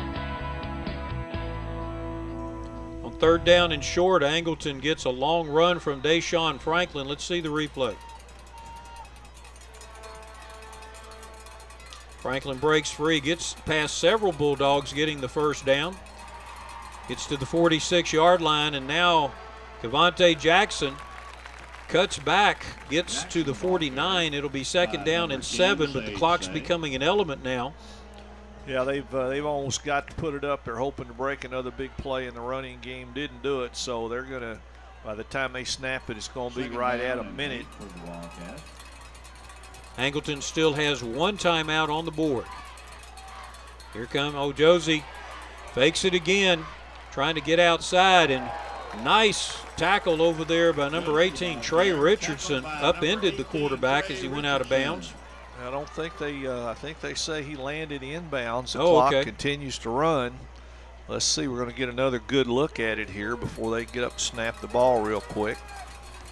You're right, he did land in bounds, third down and 5. Josie rolls out to his left. He's got an opening in the middle, and it closed down very quickly, but he dodges forward, getting to the 45-yard line of the Bulldogs. They're going to have to take their final timeout here, I think, or they're just, yeah, that's what they're going to do. Angleton calls a timeout. It's going to be a 4th down and 1. 21-14 the score. Very exciting first half here. Angleton came out and scored 2 times in their first 4 offensive plays before the Bulldog defense came and started shutting them down. And here, after the Bulldogs miss a 27-yard field goal attempt, Angleton is taking the last drive of the first half. Charlie Jellin and Bob West along with you here for the Port Arthur News Friday Night Experience. It's our pleasure this year to be working with Time Warner Cable Sports Channel. And like I say, this is our 3rd game we've had, and this is our 3rd good game. Next week we'll be in Port Arthur for the first time this year. We have had Memorial, but it was in Beaumont. But next week we'll be in Port Arthur for the Memorial Titans and the Houston Bel Air, and I believe they're the Cardinals. Port Arthur Memorial lost in the first game this season to Beaumont Central in a very, very good game. Angleton, 4th down and 1, full house backfield. Josie with the option. A wild pitch recovered by Sage Say. And if does Nederland have any time, of course. They have no timeouts left, 15 seconds. Got to get out there and spike the ball, try to get it in field goal range, try to get about 15 yards. On this replay, the defensive end really came down on Josie. They're trying the old option play. It's number 8 again, isn't it? That's Bo Stewart coming in. He's had a heck of a game. Stewart crashed in, grabbed Josie, and twisted him just as he was pitching the ball. Now Nederland has 15 seconds, no timeouts. Angleton's more than willing to give up 46 yards because it's on the 47. I don't think they want to give up enough to where if they use up 15 seconds. There you go. If they don't use up 15 seconds, they don't want to give up. It's about 15 yards, and I think you're in Noel's field goal range. Spread formation, 2 receivers to the wide side. Preston White sets, throws over the head of his receiver, Colton Kimler, at the 33-yard line. Probably got a chance to get one more pass off if the receiver can get out of bounds. Anything caught in the field of play, and that's going to be the end of the half. Good protection here, max protection, really. And Angleton only rushed 3. I mean, they're playing. You can look at that alignment out there if we can pick it up. You know, there's 3 guys going to rush, 8 going to cover, and they're got guys on the sidelines. They do not want to let them catch a ball and step out of bounds and get field goal range. Thomas Josie, the Angleton quarterback, is standing on the 3-yard line, watching the play go. There's they did it. Kimler getting out of bounds with 3 seconds left. Got to the 33-yard line. So we're going to find out about Noel's range. This is going to be 50 yards. Tanner Noel, number 17. That's the same play they ran just a moment ago that was an overthrow. Actually, it's going to be 51. This might be a kick that could help get somebody a scholarship right here. From the hold of Jace Portoline. No, it didn't hit it clean at all. Didn't get it clean.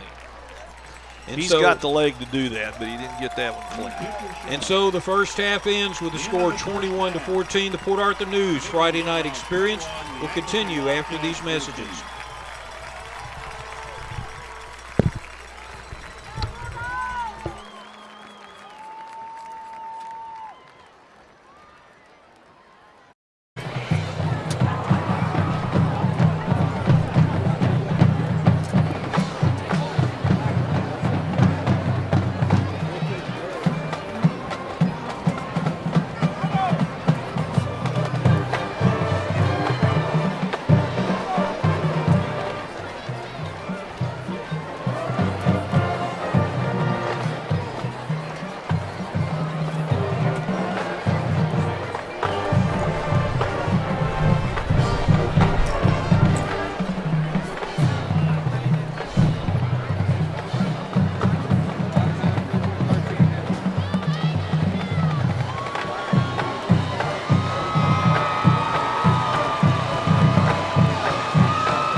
Purple Prize is excited about this year's production and invites you to join them at their 2013 contest performances. You can keep up with the Purple Pride on their website, www.thepurplepride.net. Purple Pride is directed by Nathan Carter and Robert Fish. Color Guard is under the direction of Bonnie Rosenstiel. Angleton Junior High band staff is Julie Jezik and Ian Steinke.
Good evening and welcome to the Nederland High School Halftime Show.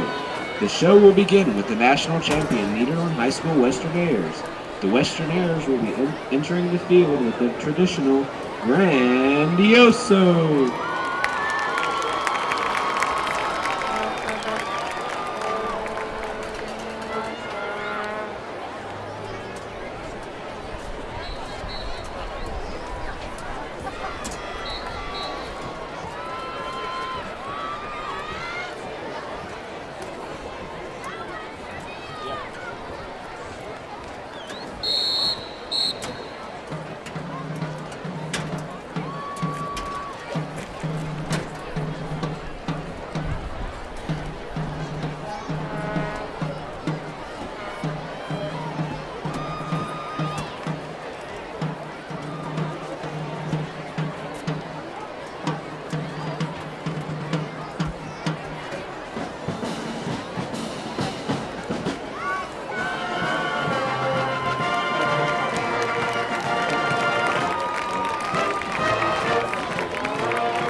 The 2013-2014 social officers are Treasurer Kendall McCorvey, Secretary Haley Terrell, Vice President Jessica Braque, and President Dana Bunger.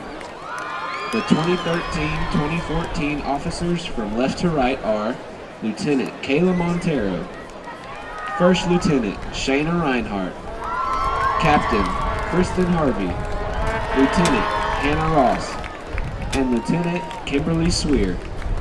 The Westernaires will be performing a tambourine routine to Working Day and Night.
Westernaire Girl of the Week is Junior Jessica Braque. The Westernaires are under the direction of Mrs. Laura Kendrick.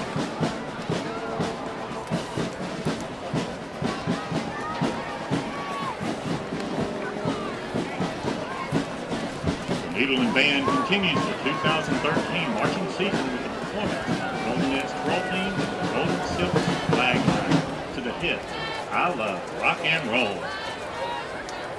The Golden Nets this year include Carolyn Badon, Kristen Bass, Emily Casto, McKaylee Harper, Candace Hebert, Caitlin Marley, Hannah McGowan, Anna Mouton, Tina Wynn, and Carly Smith. The Golden Silks are Captain Sierra Armstrong, Co-Captain Kristen Freeman, Kelsey Banta, Courtney Brooks, Abelina Gill-Miller, Kara Hamilton, Hannah Hill, Mason McCorby, Lauren Pontiff, Ashley Pope, Adriana Rodriguez, and Delaney Thompson.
Led on the field by drum major Tina Wynn, toe drum majors Kristen Bass and Hannah McGowan, the band steps off to the strains of Inward Fargo and Purple Pageant. Yay, band!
signed by Rebecca Mosley. Golden Nuts are under the direction of Phyllis Mosley. Golden Silks are under the direction of Laura McGee.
Well, at halftime, we have 21-14 the score. Nederland Bulldogs over the Angleton Wildcats. We'd like to thank the sponsors of the Nederland scoreboard. They spent a lot of money putting up that scoreboard a couple of years ago. It's really a big support for the community. 5 Point Credit Union, JK Chevrolet at the airport, Gulf Credit Union, Natchez Federal Credit Union, and Christus Hospital, St. Elizabeth, and St. Mary, and the William Dornbos family. They pitched in a bunch of money to put up this great scoreboard the Nederland ISD has. They feature here at Jerry Mallory Field, Bulldog Stadium. And also there's a couple of cars parked at the base of the scoreboard. Local car dealer Philpott Ford is a partner in education with the Nederland ISD. Each year they give away a car as an attendance incentive at Nederland High School. Philpott Ford, partner in education with Nederland ISD. Hey, and I'll toss a little bouquet to Philpott Ford because they sponsor the I Beat Bob West contest. How about that? Hey, and speaking of, those of you who are in the state of Texas, Port Arthur News every week runs an I Beat Bob West, and those caps are hard to come by. They have to outguess you on not only a bunch of area football games, but also college and pros as well. And you've got a tiebreaker in there too. Who won it this last week? Do you remember? He only missed one game. He only missed one. We had 4 guys go 14-1. Of course, we have a tiebreaker game, and he was closest to the actual score on the tiebreaker. Guys, I don't know why I can't think of that guy's name. He came in, we took his picture and ran it to paper. But I remember he's the only one who picked the big upset. He was the only one that picked Brigham Young over Texas. Now, what a pick that was.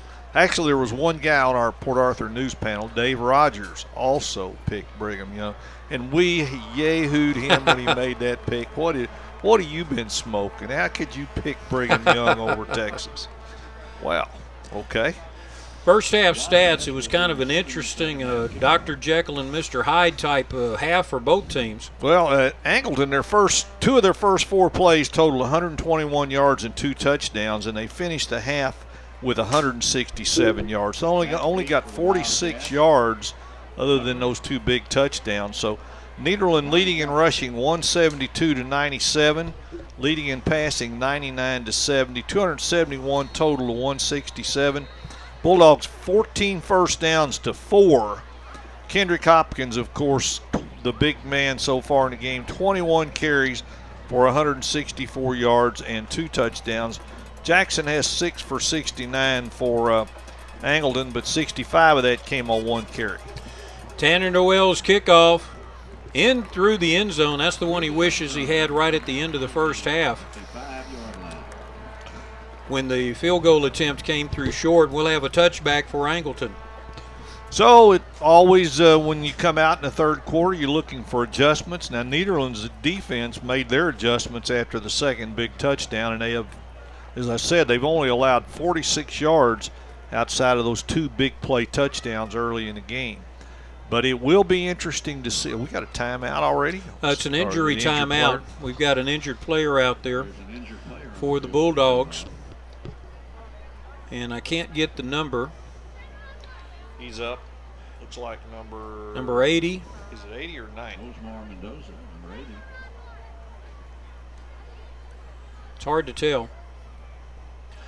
While we're waiting here, I would like to acknowledge the corporate sponsors of the Port Arthur News Friday Night Experience: DuPont Goodrich Federal Credit Union, Lamar University in Beaumont, the Medical Center of Southeast Texas, Lamar State College Port Arthur, the Museum of the Gulf Coast, Community Bank of Texas, Market Basket, Motiva Enterprises, 5 Point Community Federal Credit Union, Robert Giblin, and Mike Fulgence at United Coin and Bullion. All of these sponsors, many of them have been with the Port Arthur News Friday Night Experience for many years. And that's Osmar Mendoza, I believe, number 80. Who has had a pretty good first half. It looks like he's okay. He's walking off, talking to Larry Newman. Didn't seem like he wanted to leave, but apparently had no choice. Mendoza had been playing, I believe, left cornerback. It's something with his left shoulder, maybe. It looks like her left arm. Pitch to number 2. That's Jackson again. Cavante Jackson tried to get around left end, is hauled down for no gain by the Bulldogs. That back pursuit from the backside catching up to him. He tried to get away, and there were more Bulldogs there holding on. Good pursuit from the backside near the defense. Second. Quarterback Preston White warming up his arm, trying not to throw the curveball that he does as a baseball pitcher. Spread formation this time. Thomas Josie, the senior quarterback for Angleton, drops back. Hits his receiver, Jashawn Waddy. Looks like he's got the first down as he gets across the 35-yard line. Just a quick little post. Good enough for a first down. Left-handed quarterback takes a lot of defenses by surprise. And he pretty much looked down his receiver all the way. I mean, that was where he was going regardless. You could tell by watching his eyes. Tackle by Colton Broussard. 1st and 10 for Angleton. Strong pro formation. Pitch goes to number 37, Deshaun Franklin. Strong run by Franklin. Push back the defense a little bit. Number 10, Sage Said. Got him about 6 on first down. You'll always take that. Watch him here, lean into the tackler. Franklin, 167-pound junior fullback. Second down and a long 4 to go. Hard hit this time, Franklin. It looked like one of those counter trap plays. Franklin gains a yard falling forward. It'll be 3rd down and 3 to go. Caleb Malvo pretty well blew that one up. Malvo just grabbed a hold of him, and the young man went down. He's outweighed by about 100 pounds by Caleb Malvo by himself. Malvo listed at 296, a 2-year letterman. A lot of beef in there with Malvo and Deshaun Washington when they get together in the middle of that defense. Washington now moves out to the right side defensive end. Josie throws off his back foot, passes off the fingertips of his receiver at the 36-yard line. A little bit underthrown, good coverage from Kimler, Colton Kimler.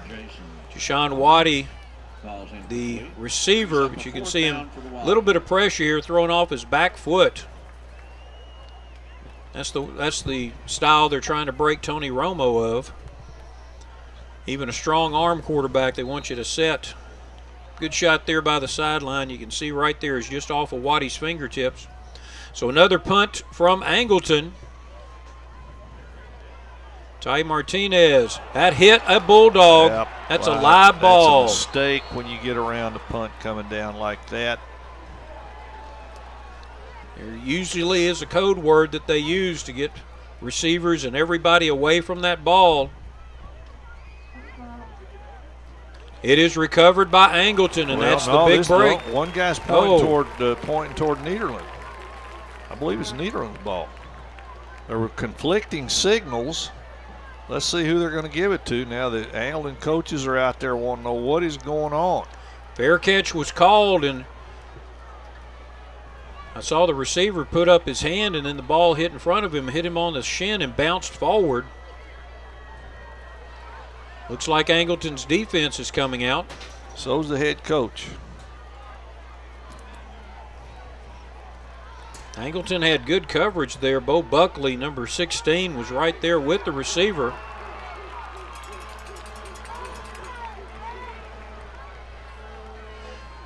But it's first down and 10 from the 36 for Nederland. 9:29 left in the third quarter. I formation behind White. He hands it off to Hopkins. Little stutter step. They move him laterally. He gets to the 37 for a 1-yard gain. And he's saying to the ref, well, you didn't see the guy that had my face mask there right in front of us. But Angleton did do a better job at the point of attack. Held him to 3 yards. I believe you say you heard some coaches speaking rather loudly about we got to tackle this guy. We got to tackle 24. 2-4, I think, is what they were calling him. Flag on the play. It might be a free one. Passes over the head of number 13, Jace Borderline. For Jace Borderline. Like it's got to be defensive encroachment. There are flags on the play. Side judges are coming in to confer. They nod emphatically. It is a defensive penalty. Offside Wildcat. That'll make it second down and 4 yards to go. White taking advantage just for a quick shot downfield on that penalty. White in the first half, 5 of 10 for 99 yards and a 22-yard touchdown to Colton Kimler. Second down and 4 for the Bulldogs. Second down and 4 from the 44-yard line, 43 of the Bulldogs. I formation behind White. Barton in motion. There comes that little trap play. And Hopkins gets into Wildcat territory at the 49. He's hurt. He got hit right at the ankle as he was going down, and he is in quite a bit of pain. That's the last thing Nederland wants to see. You can see him get hit right here.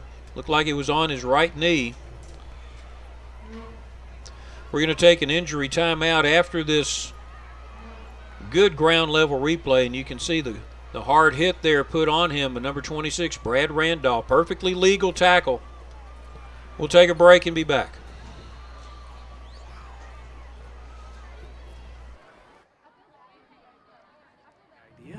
What if your bank actually paid you for using your debit card? Let's say 10 cents for every $10 or more debit card purchase. How amazing would that be? We call it Cashback Counts Checking from Community Bank. A free debit card that pays you to use it. Even he's smiling at that. Swipe all you can from your bank. Community Bank of Texas. Bank where you live. Hopkins is able to hobble off on the side, but he's limping quite noticeably. It'll be a first down and 10. Nederland goes to the spread. Marcus Barton lines up as the setback. Preston White placing him directly.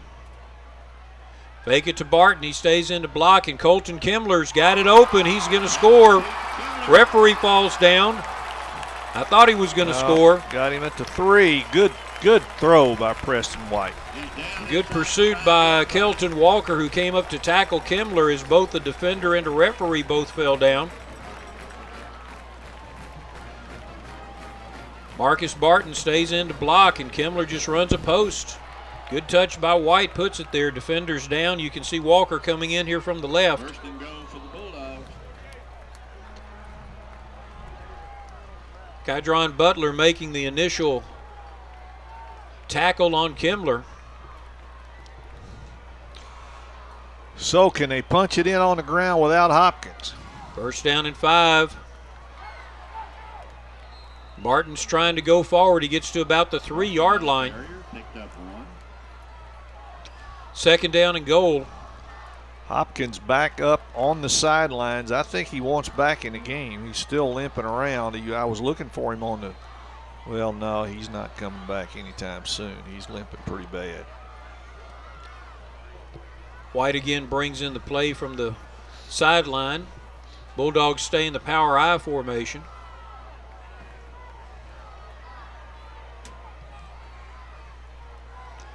This time White rolls out.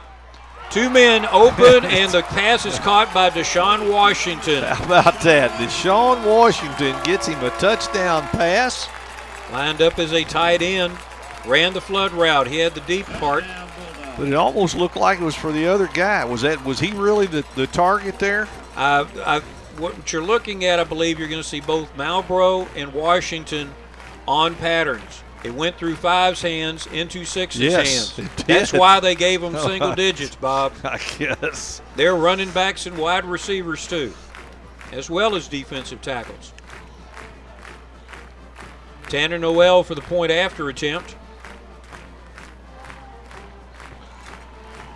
Kick is good, and Nederland has doubled up the Wildcats 28-14 with 7:03 left in the third quarter. You're watching the Port Arthur News Friday Night Experience. And that's now 21 unanswered for Nederland. Let's see that touchdown again. That was a very interesting play. Watch Malvo, number 5, reach like he's going to get the ball. Looks like it goes right through his hand. Well, maybe over his hand. Maybe Washington was the target. Now, with 2 defensive tackles on a flood route, would you call that the tsunami? That's a good name for it, Charlie. We'll think about using that. Give me a byline in tomorrow's paper. I got to get credit to that. That's the field was definitely. Did you notice the little tilt on the field down there? It's kind of the dark of the moon down there too. I mean, everything was tilting toward that end of the end zone. And there is Deshaun Washington saying, "Yes, I caught it." Basketball player, good hands, good feet on that young man. You know what? I think we may see Kendrick Hopkins again. I'm thinking now it looks more like an ankle or a shin, like you said. You know, he was hit real hard. You know, it looked like a helmet might have hit him on the shin, and those are just painful. You know, nobody's really attending to him. There's no ice. Tanner Noel's kick, high and deep again, hits in the end zone on the fly. That'll be an automatic touchback. Angleton now down 2 scores.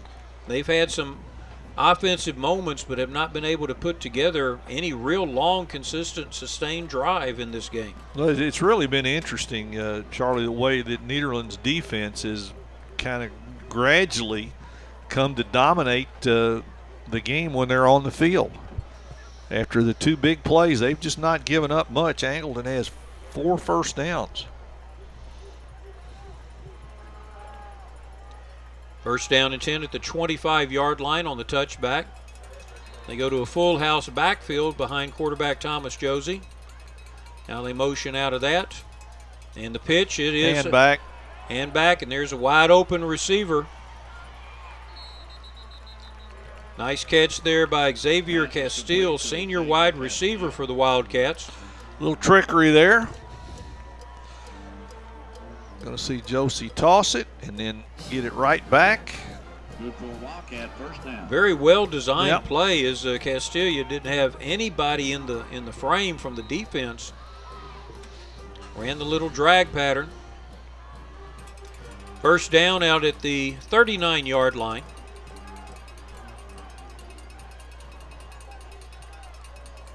Spread formation now.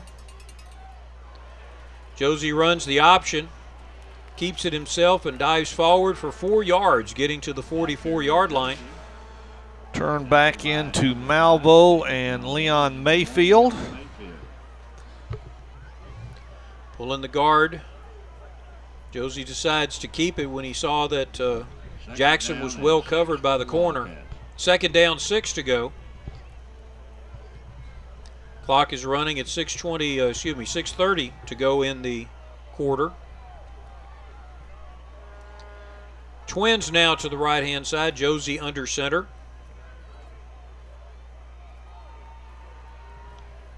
Pitch goes to Deshaun Franklin, and he's got the first down and still going. Franklin tackled by the last guy, Osmar Mendoza, at the 21-yard line of the Bulldogs. 7:29, 36 yards, so here comes Angleton. Nice pitch here to the fullback, and he turns upfield and shows some real speed, this junior. 167 pounds for Angleton. Breaking tackles. Mendoza finally is able to put the bulldog on him. Sage Say got a piece of his shirt there and kind of spun him around. And Twins formation. Josie pitches again to Franklin. Tackled over there by Colton Kimler, number 9. Has something to say to the referee. But they've found a weakness here in the Bulldog defense. Gain of 7 on the play. 2nd and 3 for the Wildcats. 2nd down and 3 for Angleton at the Bulldog 14.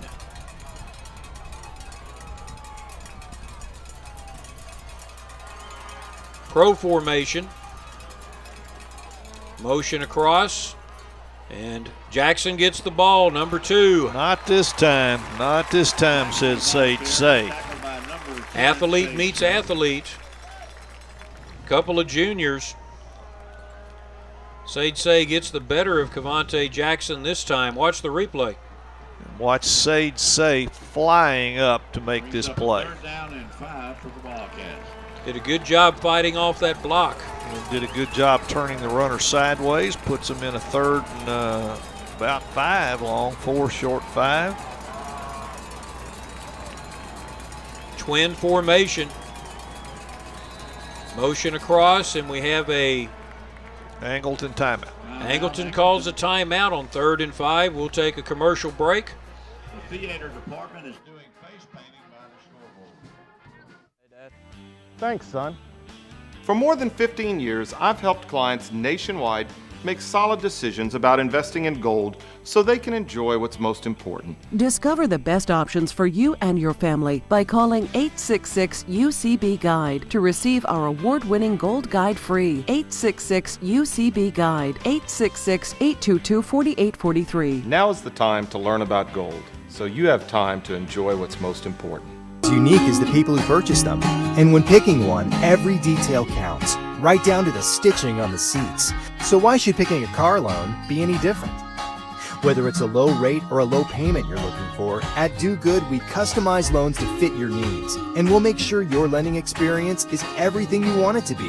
Easy, convenient, and hassle-free. At Do Good, you'll love your car loan as much as you love your car. And that's just one more way they do good. 3rd down and 5 for Angleton. Up the middle goes Franklin. He's going to be held short by the Bulldogs. Deshaun Franklin, the fullback, on a quick trap up the middle, gains, looks to be about 2 yards, but he's 2 yards short. And Deshaun Washington, I believe that 6 is all rumpled up there, but I believe that was Deshaun in on the play. Last week, Angleton ran 42 times for over 400 yards against Brazoswood. Now they need to get 2 yards to keep this drive going. It's been their best sustained drive of the night. Pro formation. Pitch reverse. to Jackson. Oh, fake reverse. Fake the reverse. Jackson's going to make it in for the touchdown. Some nifty footwork there from Jackson.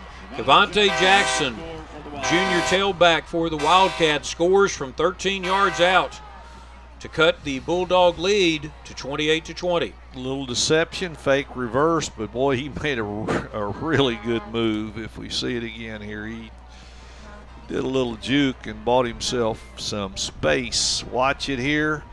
Gonna fake the ball right there. Now right there, he make inside, then back out. And it's a touchdown, and Angleton's got a chance to close to 7. Samuel Rodriguez, their kicker, has not missed yet this year.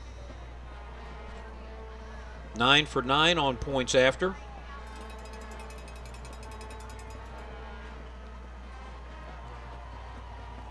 Referees say it is good. 21-28 is the score with 4:04 left in the 3rd quarter. 4:04 left in the 3rd quarter. You're watching the Port Arthur News Friday Night Experience. Museum of the Gulf Coast, where our area collection of the Jurassic period meets Janis Joplin with 60-plus Music Hall of Fame musicians. Head coach Jimmy Johnson, Bum and Wade Phillips with 60-plus sports legends and more than 35 notable people. Discover the arrival of early man to our area and the Civil War in the Gulf Coast region. Learn the stories behind this and so much more. Open 7 days a week. Museum of the Gulf Coast, a museum like no other. Osmar Mendoza going into the backfield to take the place of Kendrick Hopkins to return this Angleton kickoff. We're just wondering if we'll see Hopkins again as the offensive tailback when Nederland retakes the field. Well, now he's on the trainer's table. I'm surprised that he's just now. It looks to me like they're retaping him. I think this is an ankle, Charlie, and I think he had some ankle problems last year. The kick by Samuel Rodriguez goes to Mendoza, takes it at the 9-yard line, gets to about the 23, and you want to go down, son. You don't want to stand up and be a target when they've got your legs. Mendoza on the return. Mendoza is able to hold on to the ball, tackled at the 23-yard line. It'll be 1st and 10 for Nederland. Yeah, this is a tough break for Nederland without Hopkins, and a tough break for him. He was on his way to at least a 200-yard gain.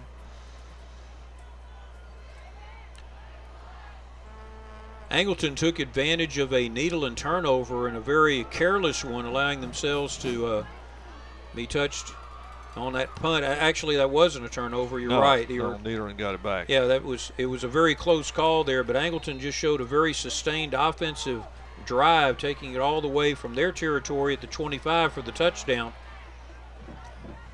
28-21 the score.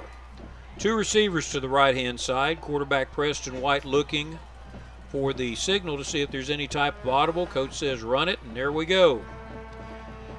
Marcus Barton, number 3, gets to the 28-yard line. Barton on the carry, tackled by number 35. 4-yard gain, it'll be 2nd down. Marcus Barton, the junior, running back, heir apparent to Kendrick Hopkins' place in the backfield for the Bulldogs. Oh, I think they're going to revert more to Preston White's arm now, and he came through on the last possession. Had a great throw to Kimler. Kimler to the left with Colton Broussard. Sage Say, lone receiver on the right. White rolls over, looks to keep the ball. Puts his head down. He's close to a 1st down. He'll be about 1.5 yards, maybe 2 yards short as he gets across the 30. It'll be 3rd down and 2 for the Bulldogs. You hate to see a quarterback just kind of stagger around like that. He was out there in no man's land. Tuck and dive. And 56 are coming in. Both Caleb Malvo and Deshaun Washington coming into the backfield. So you would think this is going to be a power formation. Of course, Washington's shown us what a receiver he is, so. Washington lines up at tight end. Malbrough is the right halfback. Hand off to Barton. He's got the 1st down and tripped up at the 40. He's upset because if he could have stepped past that one, he'd still be going. Good for a Bulldog. Loaded up with the beef on the right side. He ran up the middle. Had some room, got him a nice 1st down. I'm watching Kendrick Hopkins over here. He's been retaped, got his shoe on. He's walking around. Thing is, with the district 2 weeks off and a bye week, they may not want to take any chances with him. I mean, this is all about getting ready for district. Look at Barton, big hole. Malbrough stayed in to block. He went over to the left halfback side this time, and Barton takes 11 yards, getting into Angleton territory at the 49. And look at these 2 guys coming off 5 and 6.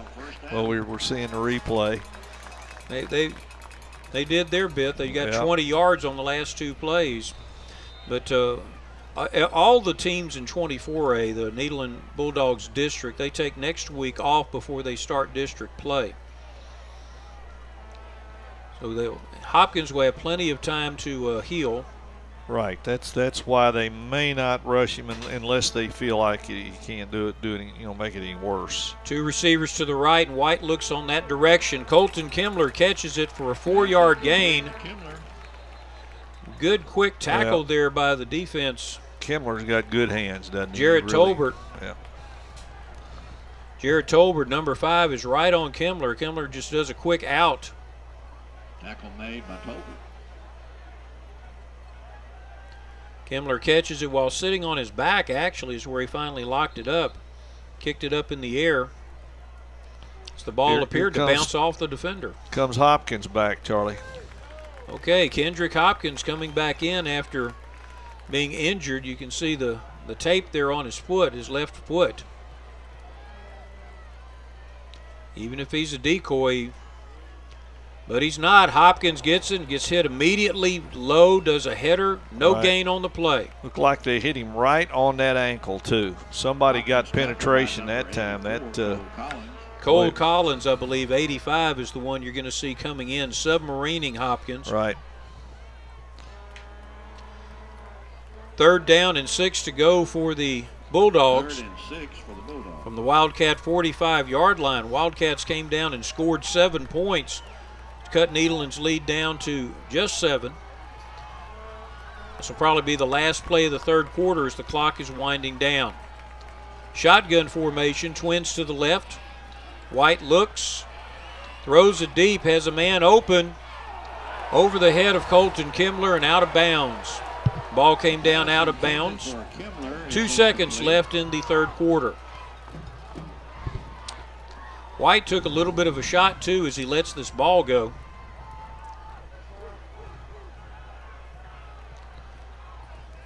See Kimmler looking at the ball, but it hit out of bounds. It would have been a difficult catch under the best of circumstances to keep your feet in. I think some fans thought maybe it should have been face guarding. Boy, he did take a shot. 4th down. This must be the pooch punt deal. I don't. It's hard to think they're going here on 4th down. He takes that extra step back, and there goes the pooch. Not much to it. It's going to hit at the 30. Get a little bit of a forward roll to the 26-yard line. Angleton will have the ball again when we come back. At the Medical Center of Southeast Texas, our commitment to providing high-quality medical care includes offering the most modern technology available. A state-of-the-art emergency room, a dedicated heart center, surgical suites with the latest in digital technology, a 64-slice CT scanner, the first hospital with such a unit in Southeast Texas, and an obstetrics unit with neonatal intensive care for high-risk babies. It means maintaining a medical staff composed of skilled board-certified physicians in a number of medical specialties, backed by experienced nurses, medical technicians, and support staff. Together, we strive to make your experience as pleasant, convenient, and comfortable as possible, with all private rooms, thoughtfully appointed birthing suites, and innovations in the ER to minimize your wait time. Voted Best Hospital for 2012 by the Port Arthur News Readers, and 5-star rated by Health Grades in key procedures. At the Medical Center of Southeast Texas, we're dedicated to helping you get well, get healthy, and get your life back to normal as quickly as possible. Starting the 4th quarter, Angleton 1st and 10. Big hole to Deshaun. And that's Cavante Jackson, number 2, finally spun down at the 45-yard line. That's a 20-yard gain for the Wildcats. Quick hitter. Got past the linebackers before they realized what had happened. Finally tackled by Colton Kimmler. So Angleton's offense kind of come back alive here after being shut down for the last half of the 1st quarter and all of the 2nd quarter. Josie sends 3 receivers to the right, fakes the handoff. Shoestring tackle just barely brought down by Christian Contreras. Contreras saved a big gainer there. Josie still got about 4. 2nd down and 6 as he brings the ball to midfield. Play fake to Jackson. You can see people following Jackson. Well conceived play, well executed. Just barely got his feet tangled there. Did Contreras. Pro formation now for the Wildcats. With motion across.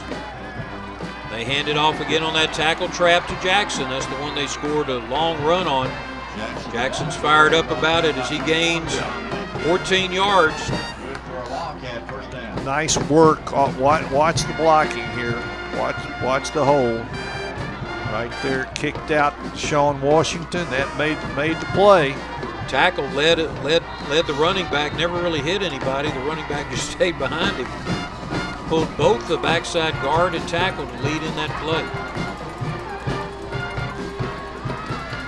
Twins to the left with a halfback over there. Josie's got a flood route ready if he wants it. But instead he runs the counter to Franklin. Deshaun picks up 6 yards. 2nd down and 4. And the tenor of the game has kind of changed now. All the momentum right now with Angleton. Losing that offensive weapon of the Bulldogs really hurting.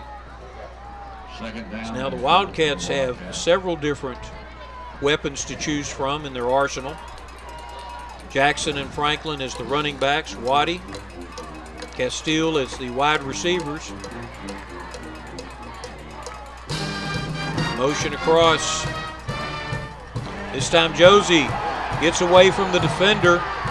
Being tracked down, he just throws it away as in his face was Leon Mayfield. Mayfield almost had a huge play, or was it Contreras? Contreras almost got him, and then Mayfield yeah. was able to pursue him out. But watch Contreras come through quickly here. Had his hands on him, but just couldn't get him down. Had a blocker. A blocker and a stiff arm. Blocked him in the back. 3rd down and a long 4 to go for the Wildcats. Well, this is the first time they've gotten Angleton to a 3rd down. They've been ripping off big gains on 1st and 2nd down.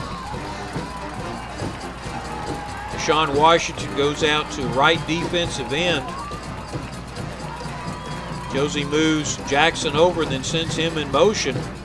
3 receivers to the right. That's and they a lateral run pass. the lateral. That's a backward That's pass. A backward pass. It is picked up that should by be a free Sage ball. Say. Very alert on Sage Say's part. Is he going to be able to get there?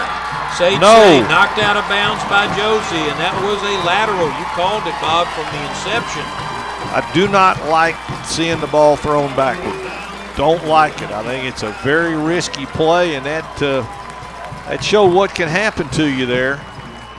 And I don't know if that was going to be a design, lateral, pass or things double like pass, that. Double yeah, pass. yeah. But you can see it's very obvious. Jackson drops back as Josie just No turns question. and throws it. But credit Sage Say for really making an alert play. He didn't fall on it. He said, that's a live ball. I'm taking it to the goal line. And he almost did. Got it to the 5. What a huge deal this could be for Nederland. And Kendrick Hopkins coming back with a pronounced limp. And maybe that's because of how tightly he's been taped. The Bulldogs, this would be huge for the Bulldogs to punch it in here. 4th quarter. Hand off to Hopkins. He's just following the pile forward, getting to about the 2-yard line. We see all those, that 5 and 6 out there as part of the blocking.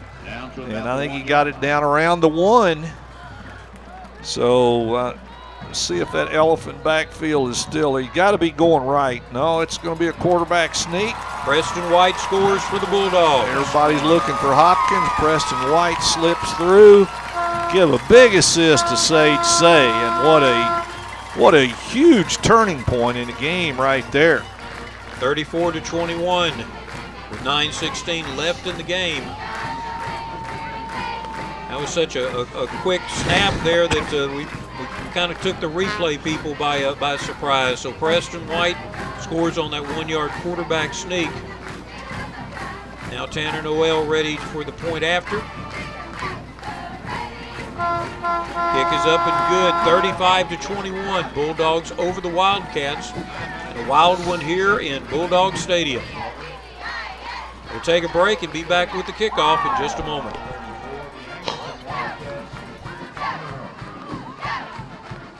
University is the contact that you have with the professors there. They're always willing to help with anything that you need. Living in Cardinal Village, I've made great friends. We've been able to study together and have fun all at the same time. The diversity at Lamar University really surprised me. I made so many different friends from all over the world. When I graduate from Lamar University, I know I'll be prepared for my chemical engineering career. Our engineering program is one of the best in the state. Texas roots, infinite possibilities. As unique as the people who purchase them.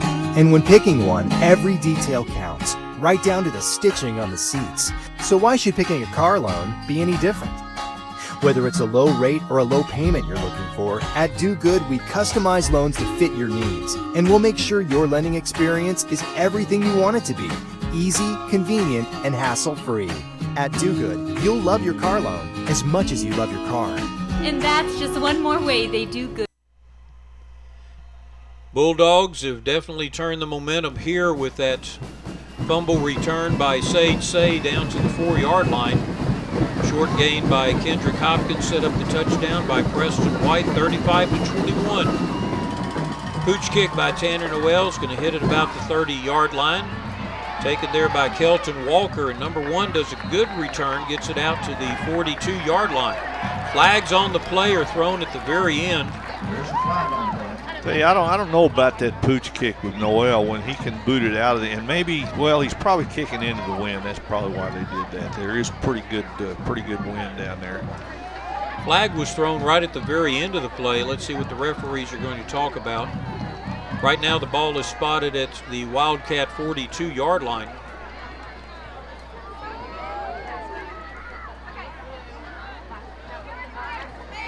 Block in the back is called against the receiving team. Well, no debate on this. Take them back. Walk them back. Penalty is marked off from the final spot of the play.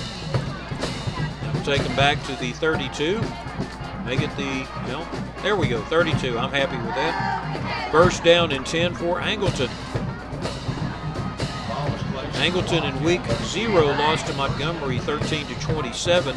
Bounced back last week to beat Brazos Wood 42-10. They are from District 23 4A. And they're picked to win the district. Now the referees are going to take another look at something as the head coach of Angleton is out talking to one of the referees. Let's take a moment here to let you know that this Friday night experience can be viewed anytime you want to on the KFDM Channel 6 website at kfdm.com.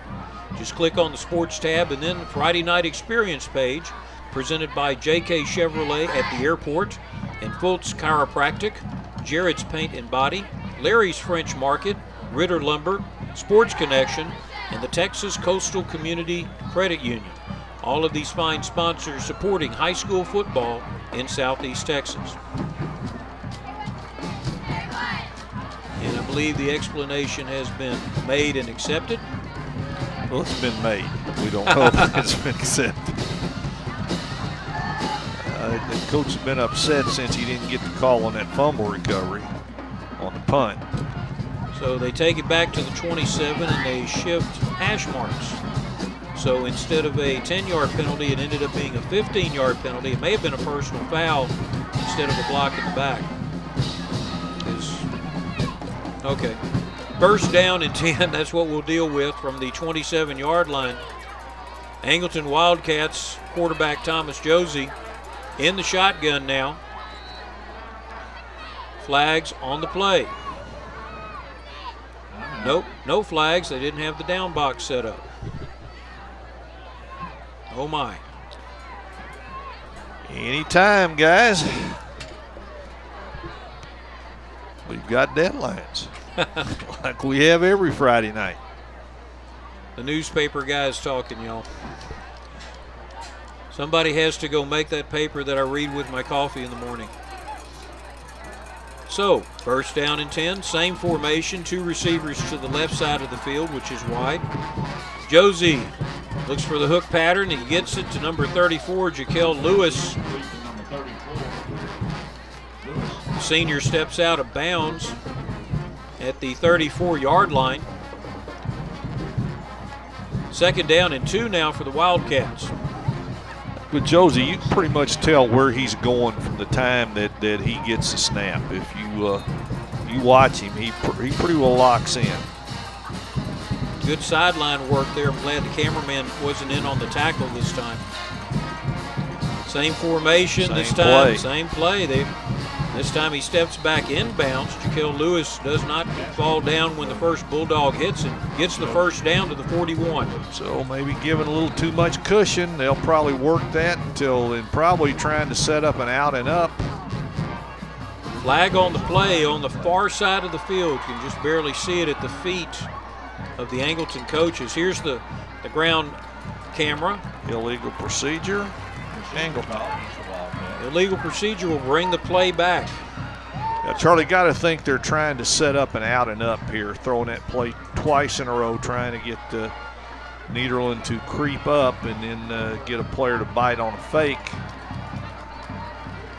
Or perhaps that hook and ladder with the offensive tackle running into the touchdown. I saw that on YouTube this last week as well. Lots of possibilities when you start to play football. Well, less than 9 minutes. Nederland's main goal offensively, no big plays. Make Angleton take it all the way down the field if they're going to score. Pass from Josie falls incomplete, going in the direction of senior receiver Xavier Castile. Brings up a 3rd down and 8 for the Wildcats. Like he pulled the string just a little bit there. Castile had the opening.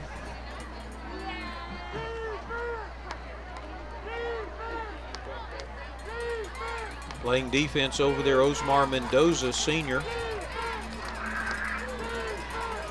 They spread the field again, do the Wildcats. 3 receivers to the left-hand side of the field.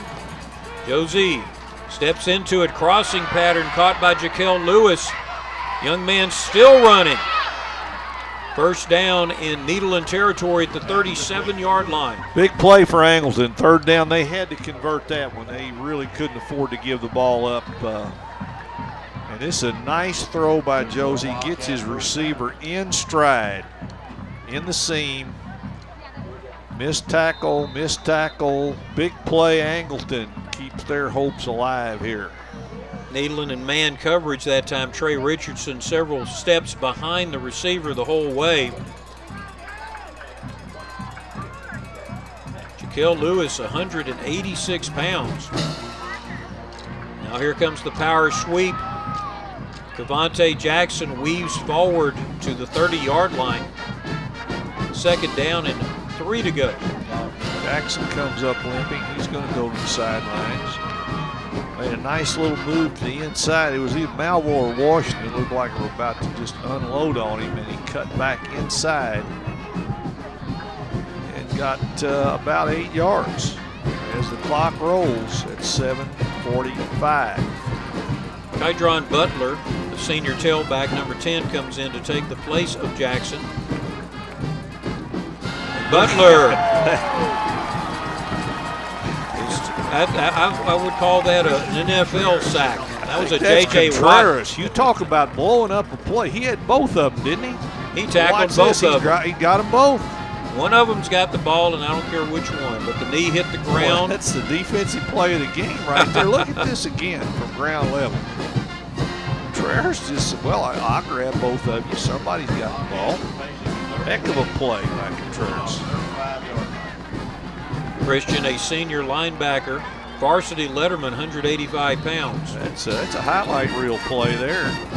3rd down and 9, and Angleton's going to call a timeout. They realize how crucial this point is. Those timeouts are crucial too.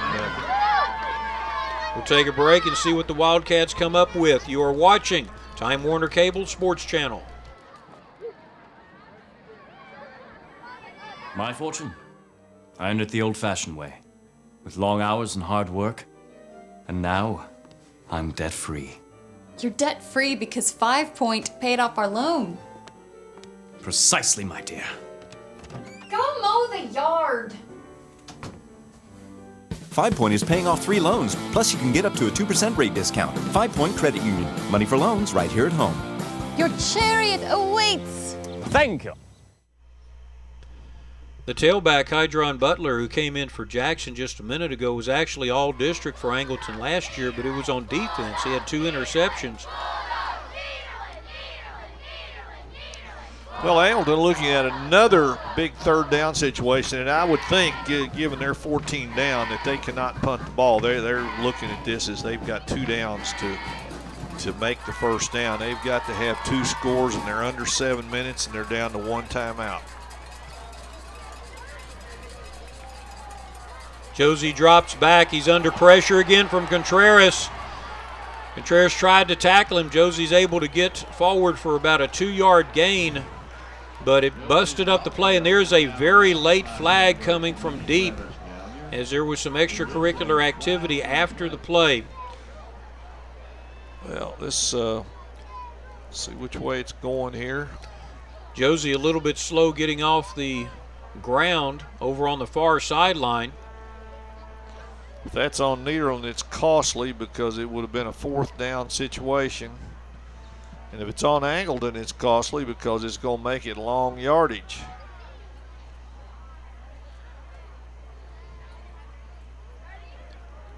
Unsportsmanlike conduct against Nederland and both ways against Angleton. 4th down it is after the yard gain by Josie. So they're ruling that happened after the play, so they don't get the play over. And if I didn't see I was watching the sidelines over there. I wanted to see on the replay. It sure looked like there was a glaring hold against Bo Stewart as he pursued. 4th down and 7 to go. This is pretty much the ball game for Angleton. If they have to kick it away to Nederland, now the clock's rolling at 6:30, and they've got to have this first down. Whatever their best play is right now, they better get it. Josie drops back right down the middle seam. He was open, but the ball falls incomplete. Tight end Julius Ramirez. Was he behind the defense or what? He went straight through the defense, running the seam route. The sophomore Julius Ramirez, the ball was just overthrown. That's thrown well. That's a touchdown. Put a little air under it. Nederland dodges a bullet, gets the ball back with 6:16. 2 or 3 first downs here, and this one's going to be out of reach. A well-designed play, though. I mean, the receiver was open. Josie had plenty of time to lay it up there. Just put a little bit too much on it. That play will get a lot of attention when the Nederland coaches meet with the players and look at the film. You just can't let guys get behind you like that. So no Kendrick Hopkins this time. Marcus Barton at tailback. Brandon Dial at fullback from the I formation. Hand off to Barton. He dives forward, breaks outside, gets 9 yards on the carry. Nice work by Marcus Barton. And again, Nederland, two or three first downs really put them in good shape. And, so, you know, we speculated whether they would want to let Kendrick Hopkins come back. They need him for district. Pick up a 8 on play. Second down. Did look like he was on his way to a 200 and maybe a 300-yard gain when he had 160, what was that at the half, 164. But he's only been able to add 14 more on 4 carries, so he's going to wind up with 178, looks like. Hopkins standing as close as he can to offensive coordinator Brian Spell as he can without getting on the field. Barton running hard, and the defender knocked him to a first down. He was right at the stick. Yeah, he was. I think he was a little short of it. If we see that again, and an Angleton player coming from behind the play knocked him past the stick.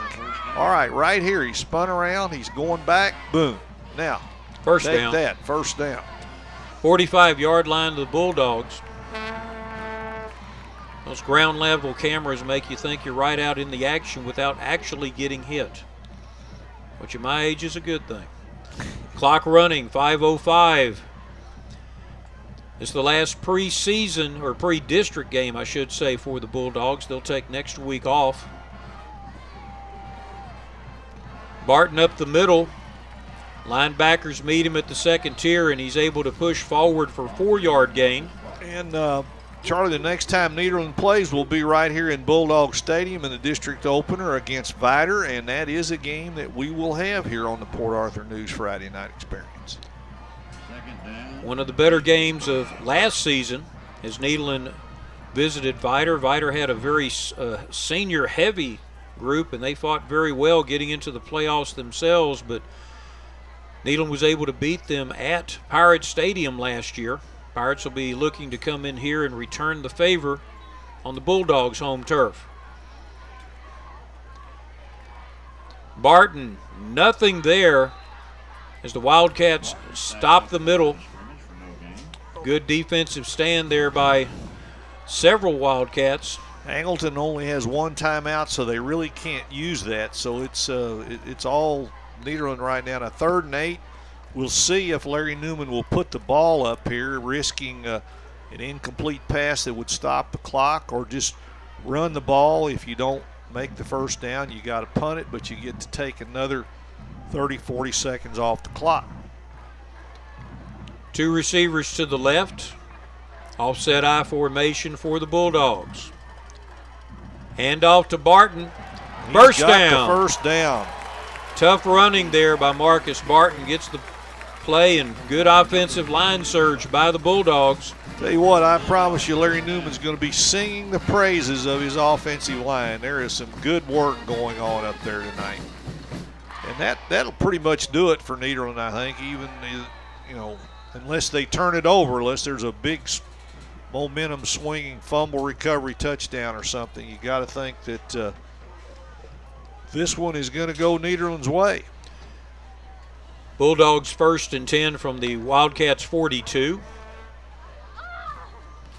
Preston White letting the play clock bleed down to 2 seconds. Barton hard hit there by the linebacker. As number 45, Marcus Ramirez, steps up to meet the tailback in the hole, gain of 2 yards. See his head snap back there upon that impact. This is going to be an impressive win for Nederland, Charlie, to get down the way they did on the 2 big plays early. They came back, took care of business, didn't panic. It'll be a good win for them going into to the bye week and into district play. 2nd down and 8, trap play this time. Barton again, bouncing outside, gets the first down to the 26-yard line. Marcus Barton doing a great job to solidify his status as the backup running back to Kendrick Hopkins. Yeah, they got to feel a lot better about that right now because he has really run hard tonight. We have an injured Wildcat on the field, number 10, Kydron Butler, and the trainers are coming out to check on him. We'll take a break for this injury timeout. We'll be back in a moment. Diversification is important and means more than owning different stocks. Hi, I'm Mike Fulgens, president of Universal Coin and Bullion. I've been helping clients nationwide for 15 years diversify with gold. And I want to send you a free copy of our award-winning gold guide to help you choose the best gold options for you. Get the answers you need about gold. Call us today at 866-UCB-GUIDE. That's 866-822-4843. Right now, the Nederland Bulldogs are looking at a 2-touchdown lead. They have the ball and 2:11 left in the 4th quarter. We would like to acknowledge one of our longtime sponsors, the IBEW Local Union 479. That's the International Brotherhood of Electrical Workers, celebrating their 100th anniversary. They were chartered back on March 26, 1913 in Beaumont, Texas. And reflecting on their heritage, they came to realize how important all of the history of Southeast Texas has been and how the union has been entwined in that. Many of the buildings and institutions and places of interest bear the mark of IBEW Local 479 and the electricians' work. When you think of all the new facilities that have been constructed recently, the various shopping malls and all of that, ever since 1913, IBEW has been taking care of that. The brothers view with pride the contributions they have made to the area, and of course they look forward to serving all of the area communities of Southeast Texas for years to come. Our thanks to IBEW Local 479. Right now we're in an extended injury timeout as Kydron Butler, senior tailback for the Wildcats, is being tended to. The Bulldogs, as we had said earlier, are going to take next week off but the Port Arthur News Friday night experience will be at Port Arthur Memorial Stadium, where we will see Houston Bel Air come into play Memorial. Houston Bel Air and Port Arthur Memorial have a long history of great games, and of course the 5A districts in this area, Houston and Southeast Texas, have a long history of pounding each other quite a bit. Port Arthur Memorial has had some great games against North Shore and the other teams over in the LaPorte area. We're glad to see Kydron Butler able to make it off the field under his own power. And as play resumes, the Bulldogs have a first down and 10. Clock resumes running as that play ended with the runner in the field to play. Spread formation for quarterback White. Hands off to number 27, Brandon Dial, who lines up as fullback in this new offensive set that the Bulldogs have, with Kendrick Hopkins on the sideline. Barton goes to tailback, and Dial leaves his tight end position and comes into fullback. Gain of just 1 yard there. You can see Dial bouncing to the side and several Wildcats filing on him. It's been a very interesting game. The Wildcats scored 2 touchdowns in their first 4 offensive plays, taking the Bulldogs by surprise. Long plays. Bulldogs were able to just scrap back using the power running of Kendrick Hopkins and some pinpoint passing from Preston White to Colton Kimmler. Marcus Barton with that run gets down close to the 20-yard line as we're under a minute to play now. It's 3rd down and 4. Bulldogs are facing a 3rd down and 4. Preston White comes to the sideline to get the call. Colton Kimmler, number 9, goes over onto the field to play as well. Bulldogs are lining up in their version of the victory formation.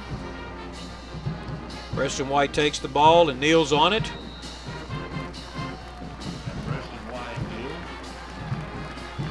Fourth down and about 5 to go, but we're down to the 10-second countdown as the faithful here at Bulldog Stadium shout out the numbers. Bulldogs will go to 2-1 on the season going into their bye week. Angleton will drop to 1-2. Angleton, of course, preparing themselves for that tough 23 4A district, where again they are favored to win the district. And that's the ball game. Nederland wins by a score of 35-21. For Bob West, I'm Charlie Jelly. We thank you for listening to the Port Arthur News Friday Night Experience here on the Time Warner Cable Sports Channel. We look forward to seeing you next week when Houston Bel Air visits Port Arthur Memorial.